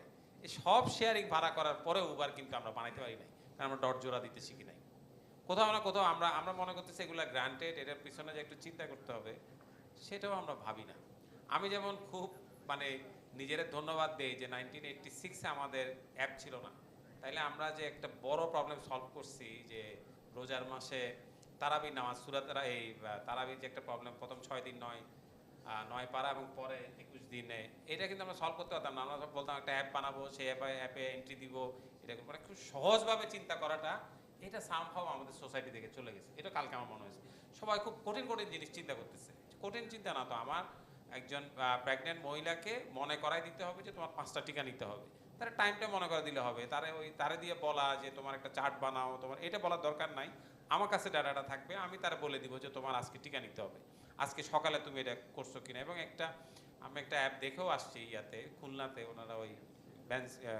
ব্রেস্ট ক্যান্সারের রোগীদেরকে পেলিয়েটিভ কেয়ারগুলো দেয় এবং তারা জাস্ট এইটুকুই করে। ওদের তো অ্যাপ ছিল না, ও টেলিফোন করে বলে দেয় যে আপনার কিন্তু আজকে ওষুধ খাওয়ার কথা ছিল।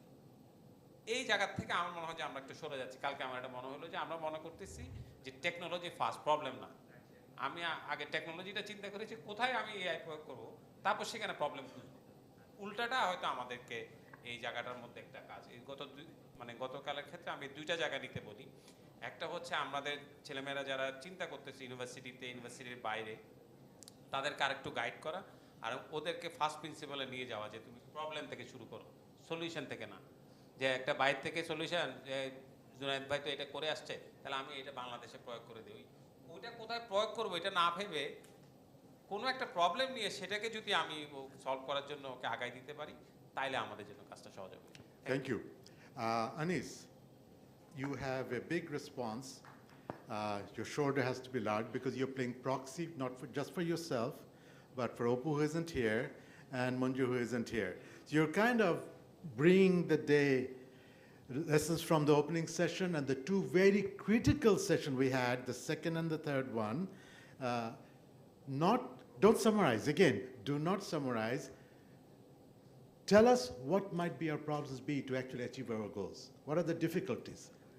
কি সমস্যা দেখছো, কি আমরা শিখলাম, কোথায় কোথায় আমাদের প্রবলেম আছে, আমাদের কি শিক্ষা নিয়ে আমরা যে কালকে বসবো সবাই মিলে পোস্টমর্টেম করব, তারপরে আমরা একটা অ্যাকশন চার্টার লিখবো, কি করতে হবে, এগোবো, কি শিখলে, আমাদের লেসনগুলো কি?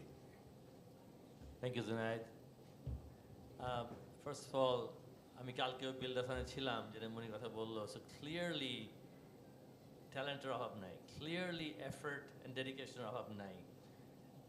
It's self-evident. কালকের এক্সাম্পলটা যদি আমরা মাল্টিপ্লাই করি বাংলাদেশে over the future, over the different geographic area, আমরা দেখবো এরকম হাজার হাজার young talent is available, willing to learn, willing to put the effort, এবং এই যাওয়া আসা কষ্ট করে শিখা সবই করতে পারে, রাজি আছে।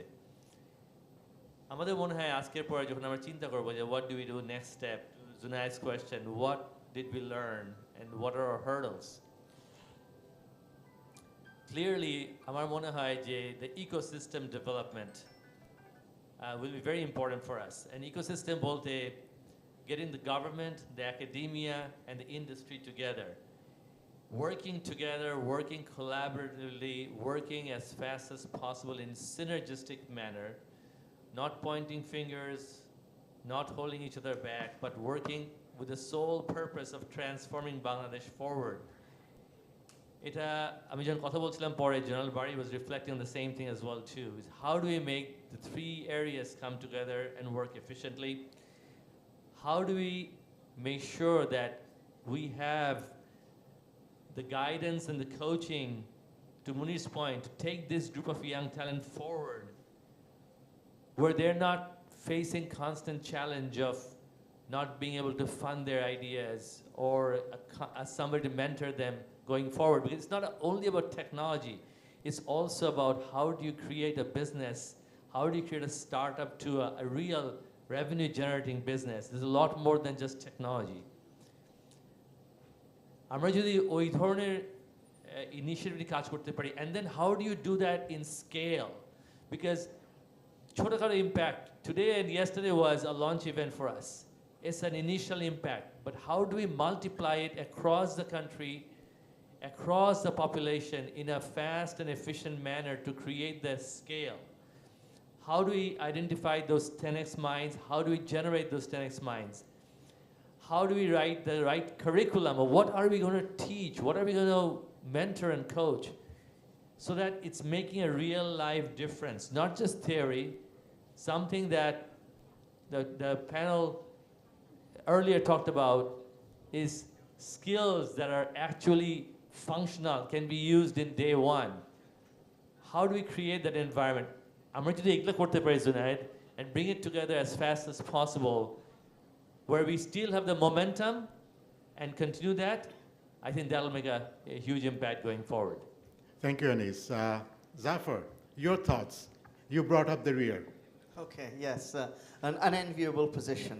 I would just like to say, and this is speaking for someone who has moved back to Bangladesh 22 years ago and has been operating, albeit in the media field, I think some of the experiences I've had and the insights I've gleaned as a result may be of value, especially to you, Zunaid Bhai, of course, because you're now coming back to Bangladesh after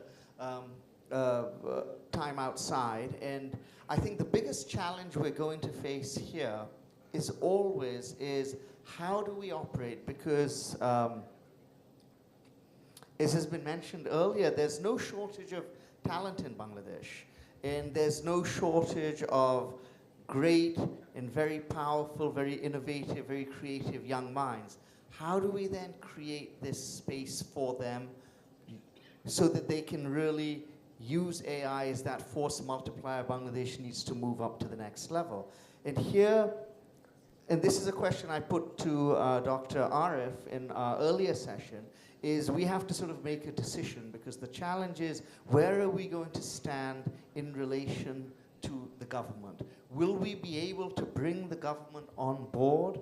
And of course, to the extent that one is able to do so, that makes things far, far easier. However, our history in Bangladesh shows us that bringing the government on board, be it whichever government we've had over the last 52 years, is in fact very problematic, very difficult. There is something about governance in Bangladesh, there's something about the structures we have in place, the institutions we have in place, which lead towards entropy, they lead towards things falling between the cracks, things move very slowly, if they ever move at all. So the question is, to what extent can we bring government on board, or to what extent can we use AI both instrumentally and also as a tool to in fact allow Bangladeshis, your everyday Bangladeshi, to in fact circumvent these difficulties which have been placed in their path by government, and use it as a tool to overcome all of the government inefficiency and, frankly, corruption that we see here in Bangladesh. So I think that's a question which we need to answer. Similarly, it's been mentioned that we also have to bring in industry, we have to bring in academia, we have to bring in the non-profit sector, which itself is a huge sector here in Bangladesh. I should add to this as well, to a large extent, the media, because communication is such an important part of what we are trying to do. I think the challenge for MillionX, this has been a superb start, but the challenge is, how do we then translate from a great kickoff event like this to then make sure that all of the promises, all of the ideas we have are continued. So for instance, I know internally we had this discussion just over the last 1 or 2 days with regard to the meeting at DU, is that meetings there can always be, but where the wheels touch the road is how to take those meetings and move them to the next step. It is always going to be a challenge. I think it is going to be the challenge for this initiative. It's going to be the challenge for this vision. But I do feel confident that we have here the right people on board. We have the right degree of determination and commitment. And I think we have, for want of a better word, the right product. Because I think AI really is that product. Again, like I said, I don't know what better word I can use, tool, instrument, that can really overcome a lot of the institutional entropy which has held Bangladesh back in the future. So that's my observation, and those are my caveats, you could say. But I think if we keep those in mind, and if we keep in mind what the obstacles are likely to be, and we keep an open mind and clear-eyed about it, that is what's going to allow us to overcome them moving forward. So I'll leave it at that for now. Zafar, that was actually a perfect segue to where I was going. Is basically, we are here with a big vision. We did a lot of things in the next 2 days, but what happens after is what really matters. Can we take it to the next step? We, as MillionX, we come here, we have claimed a lot of things we want to do. Can we really do it? We have to be held accountable. Do we have a plan, or are we just blowing smoke, right? So that's where I would like to end, but before I end that, I'd like to take 3 questions from the audience. Not general questions, very specifically questions for MillionX. As to three people, we have one already.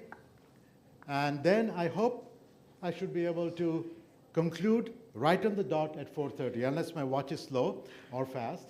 I'll look at my phone to see whether we will be on the dot. Assalamu alaikum, sir. Walaikum I'm assalam. a student of University of Asia Pacific from Department of Civil Engineering. My name is Abdullah Limon. So my question is, what skill should a university student focus on to relevant with an AI-driven future? And which kind of advice would you like to give us who want to stay connected with the future world by using AI? Thank you, sir. I will take this one because, I got my PhD in 95, which means I'm obsolete today. The last 30 years, I've been redoing my PhD every few years because I'm learning. I'm reading up on the latest developments that are happening. I'm actually doing hands-on coding every day. So whether you're a civil engineer or an economics major, it doesn't matter. Keep up to date with what's happening today. Make your hands dirty, build something. But don't just build, I have an idea, I want to build it. It doesn't work that way. I've been in the industry. You build it, they will come, never happens. Ask, what is the problem that somebody is suffering from? And ask, if I solve that problem for that person, will that person be happy? And third most important question, the amount of effort I put into solving that problem, is he going to pay me more than how much I spent? That will what will make a real product. Any other questions? আর কেউ আছে? আসসালামু আলাইকুম। ওয়ালাইকুম আসসালাম। আমি মোহাম্মদ মুবিন হোসেন, আমি education নিয়ে কাজ করি। আমি এডুকেশন নিয়ে একটু কোয়েশ্চেন করতে চাই। ব্যাপারটা হচ্ছে আগে যে প্যানেলে যারা ছিলেন, সাদিয়া ম্যাম বলে গেছেন যে অ্যাডাপ্টেশনের কথা বলে গেছেন এবং একেবারে শুরু থেকেই গত 10-12 বছর যাবত আমরা অ্যাডাপ্টেশনের অনেক কথাবার্তা বলছি। আমি যদি স্পেসিফিকলি বলি, আমার ক্লাসরুমে ক্লাস 8-এর বা 9-এর আমরা বলতেছি স্টিফেন হকিং মারা যাওয়ার আগে বলে গেছেন যে আমাদেরকে এআইয়ের সাথে ফাইট করতে হবে, আরও স্পেসিফিকলি বললে হবে যে আমাদেরকে রোবটের সাথে ফাইট করে টিকে থাকতে হবে, হিউম্যান বিইং যারা আছেন। তো একটা ক্লাসরুমের প্র্যাকটিসটা আমরা কিভাবে শুরু করব? মানে একেবারে আমরা বলছি যে এইটা হবে, এইটা হইতে পারে, কিন্তু এক্স্যাক্টলি ধরেন ক্লাস 9 বা ক্লাস 10-এর যে বাচ্চাটা আছে বা টিচার্স যে পড়ায়, সে কিভাবে মানে চেঞ্জটা শুরু করবে, এটা হচ্ছে একটা ব্যাপার। আর আমি আর দুইটা একটাতেই রাখি, কারণ we have one more question. কিন্তু আমাদের MillionX এই প্যানেলের মধ্যে অ্যাপ্রোপ্রিয়েট কেউ আছে এই প্রশ্ন উত্তর দেওয়ার, নাকি সাদিয়া ম্যাডামকেই ধরবো?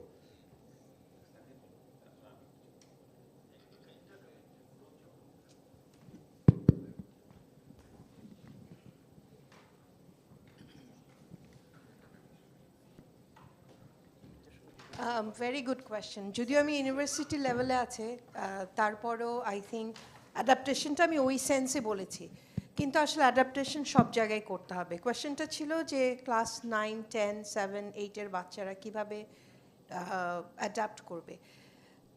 ওর অ্যাডাপ্টেশন আসলে হেল্প লাগবে ফ্রম যারা ওকে পড়াচ্ছে, রাইট? সো দুই দিক থেকেই চেঞ্জটা আসতে হবে। রিসোর্স যদি বলি, হিউম্যান রিসোর্স একটা, আর এখন তো আমাদের হাতে রিসোর্সের কিন্তু অভাব নাই। আমি কোনো কিছু একটা জানতে চাইলে আমি 20 বছর ধরে একই কোর্স পড়াই, কিন্তু আমি প্রতি সেমেস্টারে মানে আমি নিজেকে, আমার ফান্ডামেন্টালস চেঞ্জ হয় না, কিন্তু আমি এই জিনিসটাকে আরও কি বেটারভাবে বুঝাতে পারবো, এটার জন্য আমি কিন্তু আবার সার্চ করি। এখন তো চ্যাটজিপিটি আসে, আরও সহজ হয়েছে। আমি ওকে জিজ্ঞেস করি যে আচ্ছা এটা কীভাবে, আমি একটা সিম্পল এক্সাম্পল দাও। ও হয়তো আমাকে একটা নতুন আইডিয়া দিল, হয়তো আমি চিন্তাও করি নাই। সো রিসোর্সের যেহেতু অভাব নাই, এটা আপনাদের দায়িত্ব ওই বাচ্চাটাকে বলা ইউজ দ্য রিসোর্সেস, এবং জিনিসটাকে একটু তার সাথে সাথে ফান অ্যাক্টিভিটিও করতে হবে। যে ওকে বলা যে ঠিক আছে বাসায় কি আছে, কি সমস্যা আছে, try to solve that. Use ChatGPT, use the resources that you have, but সেই সঙ্গে ইয়ে করতে বুঝতে হবে জিনিসটাকে বুঝে আমাকে করতে হবে। সো এই ক্লাস 8, 9, 10 যেই বাচ্চাই হোক না কেন তাকে দিয়ে প্রবলেমটাকে সলভ করাতে হবে। আমাদের একটু অভ্যাস আছে একটু স্পুন ফিড করার, স্পেশালি আমাদের এখানে আমি যেটা দেখি specially in the urban setting, পড়ানোর চেয়ে কীভাবে গ্রেডটা ভালো করবে, মানে ইটস ভেরি আনফর্চুনেট আমি দেখি যে স্কুলে লিটারেচার পড়ায় না, আফটার ক্লাস 8 দের ইজ নো লিটারেচার। কেন? বিকজ অতটা মার্কস ওঠে না। এটার মানে কি? এটার আসলে কোনো মানে হয় না। সো আই থিঙ্ক মানে একটু মোটিভেট এনকারেজ করতে হবে how to use the resources so that ও এআই হোক যাই আসুক না কেন ওটার সাথে কেপেবল, মানে you will learn her own lessons his or her, right? ঠিক আছে, thank you. Thank you very much. আমি একটা ছোট্ট জিনিস অ্যাড করি আর কি, সেটা হচ্ছে যে ওদেরকে ফার্স্ট প্রিন্সিপালে ফেরত নিয়ে যেতে হবে, ও যেন মনের দরজাটা খুলতে পারে। আমি একটা ছোটোবেলার উদাহরণ দিই, আমি যখন 6-এ বা 5-এ তখন আমাদেরকে আমাদের স্কুলে স্যার কীভাবে পায়ে শিখাইছিলেন এটা আমি বলি। উনি আমাদেরকে একটা হোমওয়ার্ক দিলেন, বললেন যে বাড়িতে গিয়ে এটা মায়ের কাছ থেকে সুতা নিতে হবে, তারপরে 10টা ব্যাসার্ধের 10টা বৃত্ত আঁকতে হবে, তারপরে এই পরিধির মাপটা নিতে হবে, তারপর সেটাকে ব্যাস দিয়ে ভাগ করতে হবে। আমরা খুব এক্সাইটেড, বাসায় গিয়ে বলছি যে ডিস্টার্ব করা যাবে না, আজকে একটা বড় কাজ, সুতা টুতা নিয়ে অনেক কিছু করে টোরে আমরা এটা ভাগটা করে নিয়ে আসছি। পরের দিন স্যার কিছু জিজ্ঞেস করলো না, দাঁড়ানো শুরু করলো, তোর রেজাল্ট কী? উনি লিখতে শুরু করলো। কিছুক্ষণের মধ্যে আমরা বোর্ডের মধ্যে খেয়াল করলাম যে আমার সঙ্গে তো এই কাজের মিলে যাচ্ছে, আমার সঙ্গে আনিছে না। আমি তখন স্যার স্যার ও স্যার আমারটা দেখে করছে, ও স্যার স্যার কিন্তু কিছুই বলে না, উনি কিন্তু লেগেই যাচ্ছে লেগে যাচ্ছে। যখন চিৎকার চেঁচামেচি ক্লাসে কমপ্লিট, মানে পুরা দস্তুর মতো স্কুলে যখন হউচই শুরু হইলো যে ও আমারটা দেখছো আমারটা দেখছো, তখন স্যার মানে ফিরে তাকালেন, দেখেন বললো যে তোমরা কেউ কাউকে দেখো নাই, সারা পৃথিবীর যেখানে গিয়ে এই কাজটা করো না কেন, এটা মাপলে পরে ভাগ দিলে পড়ে দিলে এটা 3.14 এটার কাছাকাছি হবে। ঠিক আছে, পুরা জিনিসটা কিন্তু উনি ফার্স্ট প্রিন্সিপাল থেকে আমাদেরকে শিখাইলেন। উনি কিন্তু বললেন না যে বৃত্তের পরিধিকে ব্যাস দিয়ে ভাগ করলে যে একটা ধ্রুব সংখ্যা পাওয়া যায় সেটাকে পাই বলে, এরকম কোনো লাইনে উনি গেলেন না। উনি আমাদেরকে একটা হোমওয়ার্ক দিয়ে দিলেন, দিয়ে ওখান থেকে কিন্তু আমাদেরকে নিয়ে গেলেন। আমি জানি যে ওই ক্লাসে আমরা যারা ছিলাম আমরা সবাই মরে যাব, কিন্তু পায়ে মাথার থেকে বেরোবে না। সে ওই ফার্স্ট প্রিন্সিপালে আমাদেরকে ফেরত নিয়ে যেতে হবে, এটা না হলে হবে না। যেমন আরেকটা ছোট জিনিস বলি, এটাও জ্যামিতিতে আমাদেরকে ছোটোবেলা 1962-তে আমরা এই ভুল করছি। কোনো একজন স্যার বলছে যে একটা সরল লাইন সেগমেন্টকে ভাগ করতে হলে অর্ধেকের চেয়ে বেশি ব্যাসার্ধ দিতে হবে, কিন্তু কী করার জন্য? অর্ধেকটা বের করার জন্য। তো অর্ধেক বের করার জন্য তো আমি অর্ধেকের চেয়ে বেশি, আমি তো অর্ধেক চিনি না, অর্ধেক চিনতে গেছি। এই জায়গাগুলোর থেকে আমাদের বের হয়েছে, মানে ওরা যদি ফার্স্ট প্রিন্সিপালে ফেলে দেওয়া যায়, ওরা যদি বলা যায় যে তুই এটা খুঁজে বের কর, যে কিভাবে আমি এই অর্ধেক খুঁজে বের করব, ওর হয়তো একদিন হবে না, 2-3 দিন হবে। ওই জায়গাগুলোতে কিন্তু খুব ভালোভাবে ওরা নিয়ে যেতে হবে, তাইলে কিন্তু ও মনের দরজাটা খুলতে পারবে, তাইলে এআইকে সে অ্যাকসেপ্ট করতে পারবে। না, থ্যাংক ইউ। এটা হচ্ছে ফান্ডামেন্টাল প্রিন্সিপাল, যেটা আমরা কি করতে চাচ্ছি, যে 10x মাইন্ড কি, যে ফার্স্ট প্রিন্সিপালটা জানে, তাকে নিজে সে শিখে নিজে প্রবলেম সলভ, মাল্টিপল প্রবলেম আসবে সে সলভ করতে পারবে। এবং আমাকে মনির মিথ্যুক বানিয়েছে এই কারণে যে আমি বলেছিলাম 3টা প্রশ্ন নেব, 3টা প্রশ্ন নিতে পারবো না, 2টো প্রশ্ন নেব, সময় শেষ হয়েছে। মনির সেই 3য় প্রশ্নটা সময়টা কেড়ে নিয়েছে। সো এখন হ্যাঁ, ওকে, দেরি হওয়াতে আমার দোষ না, কারণ সবাই বলছে আর একটা প্রশ্ন নেওয়ার জন্য। Anybody else? ফাইনাল প্রশ্ন প্লিজ।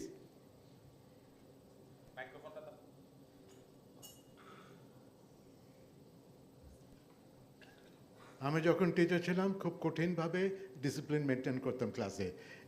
এদের মতো আমি যে হ্যাঁ ঠিক আছে আরেকজন নিয়ে বইটা করতাম না। আসসালামু আলাইকুম। আমার প্রশ্নটা দুজন ছাত্র এবং আপনার জবাবের প্রেক্ষিতে উদ্ভব হয়েছে। সেটা হয়েছে, প্রশ্নটা ঠিক, আমি আপনাদের কাছে এটা এক্সপেকটেশন, সেটা হয়েছে যে আমি জাভার ডেভেলপার হিসেবে কাজ করি। তো যখন কোনো একটা কিছু নেটে সার্চ দিতে যাই, দেখা যাচ্ছে যে আমি ওখানে একটার পর একটা আর্টিকেল পড়তে পড়তে এটা হারাই যায়। দেখা যায় আমার ওই প্রথম 2 মিনিটে এই কাজটা আসলে হয়ে গেছে, কিন্তু আমি আরও অনেক কিছু মানে জানার জন্য। তো এটা আমার মনে হয় এটা সবার ক্ষেত্রে এটা হয়। তো আমি যে দুজন ছাত্র প্রশ্ন করছে, আমি আশা করবো আপনাদের MillionX বাংলাদেশে মিনিমাম ক্লাস 5 থেকে আপ টু উপরের দিকে একজন এআই ডেভেলপার হইতে হলে যে রিসোর্সগুলি দরকার এগুলি থাকবে। যেমন আমি উদাহরণ হিসেবে দিই, ইটিএসের জিআরই এক্সাম যদি এখানে কেউ দিয়ে থাকেন, ইটিএস ওয়েবসাইটে কিন্তু মিনিমাম কি পড়তে হবে সেগুলি এখানে আছে। আবার বলে দেওয়া আছে যে তুমি যদি আর প্রয়োজন হয় তুমি আউটসাইড ম্যাটেরিয়ালস ইউজ করো।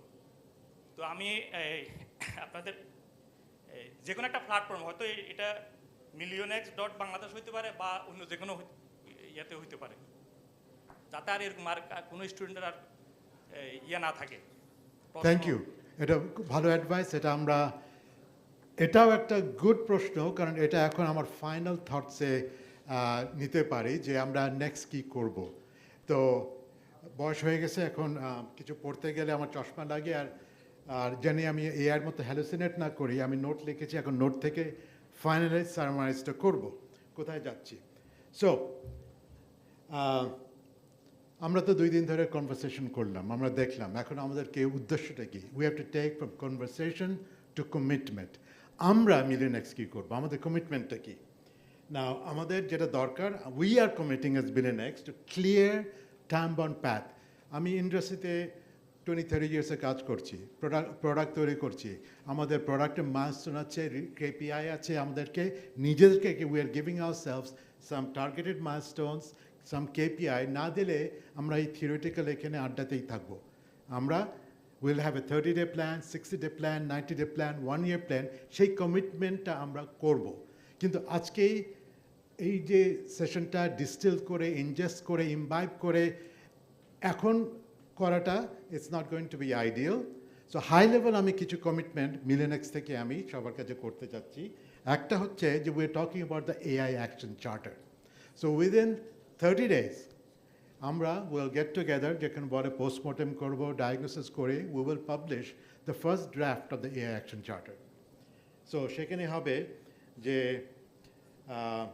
আমাদের প্রায়োরিটিসগুলো কী হবে, পলিসি কী হবে, ট্যালেন্ট ডেভেলপমেন্ট কী করে হবে, এডুকেশন কী করে আমরা করব, ইন্ডাস্ট্রি ইউজ কেসগুলো কী হবে, will have a first draft of the AI action charter. এটা 30 days commitment. In 60 days we'll form some working groups to execute on the action charter. So we'll launch choto-khato practical projects at small scale, যেটাকে আমরা multiply করব eventually. কিন্তু we have to prove that it is a workable solution. So আমরা industry engage করব, আমরা university engage করব, youth engage করব, আমাদের যারা আজকে ছিল, I'm hoping they are totally bought into our philosophy, আমাদের mission and vision. তাদেরকে আজকে হয়তো অনেকে নেই, কিন্তু কালকে ফোনে ধরবো যে হ্যাঁ আমরা এটা করতে যাচ্ছি, are you with us are you not with us. এটা আমাদের দায়িত্ব এখন। 90 days যে এই যে will actually have some demonstrable productive output. হয়তো বা আমরা একটা 10-part 10x মাইন্ডের একটা কোর্স পাবলিশ করলাম, হয়তো বা আমরা 4টা ওয়ান্ডারফুল AI অ্যাপ্লিকেশন আমরা রিলিজ করলাম। 90 days we should have some concrete demonstrable project, and 1 year scale it, institutionalize it. এবং যদি এই 1 year মধ্যে এটা করতে পারি, then it is obvious যে আমরা সেকেন্ড ইয়ারও করতে পারি, থার্ড ইয়ারও করতে পারি, এটা কন্টিনিউ করব। কিন্তু আমাদের যেটা চিন্তা করতে হবে যে we are not here alone. যারা আজকে এসেছিল, কালকে এসেছিল, I thank you for being part of this. Without your help এটা আমরা কিছুই করতে পারবো না। And with that I would like to end. I would like to end, but there's never a real ending because Anis would like to have his last word.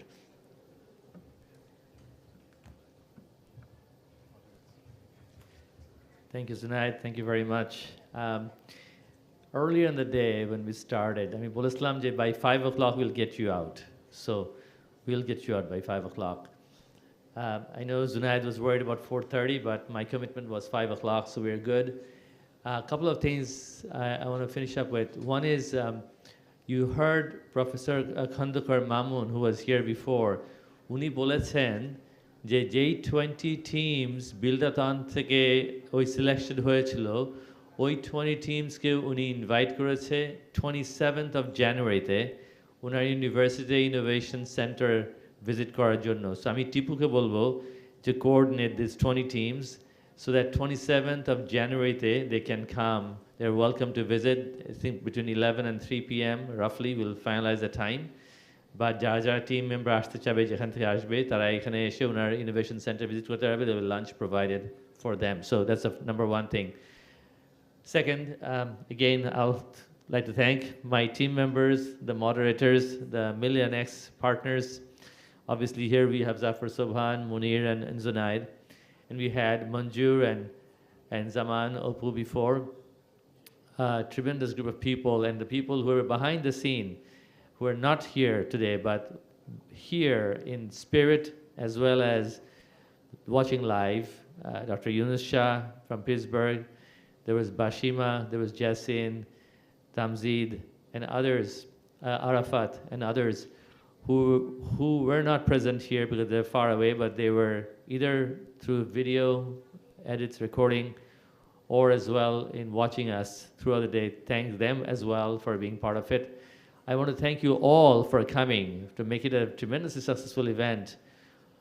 For those of you who've been there yesterday and again today, the audience who sat through the whole day here today, the panelists, the members who came, the volunteers who helped behind the scene.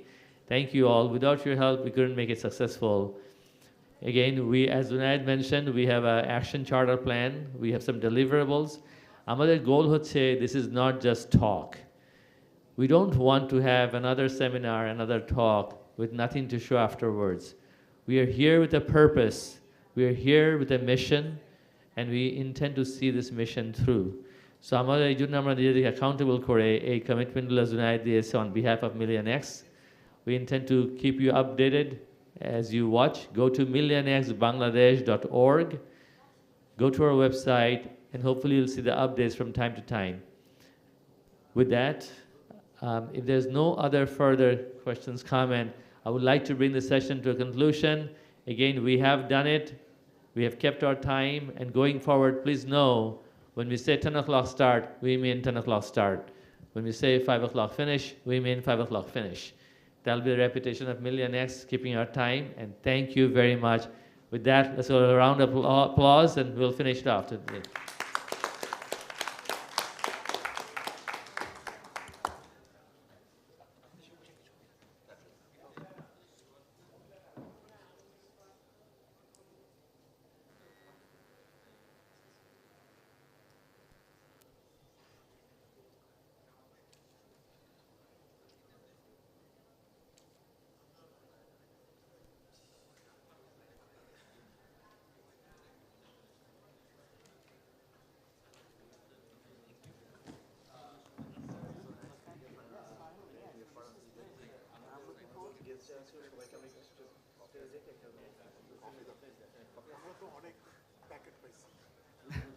Hello.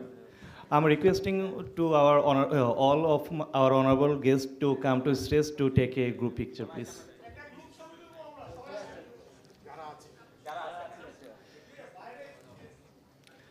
আমি প্রথমে একটু আমাদের গেস্টদেরকে আমন্ত্রণ জানাচ্ছি, আমাদের speaker এবং guest সবাই একটু আসবেন, তারপর আমরা একসাথে সবাই মিলে ছবি তুলব।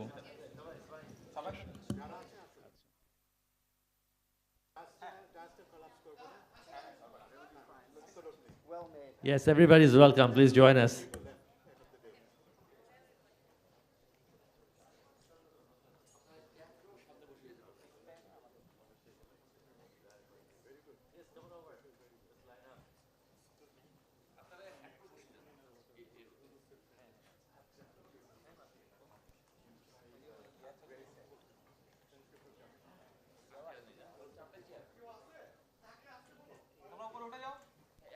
আমরা বসে যাই, তাহলে ওরা পিছনে দাঁড়াতে পারবে।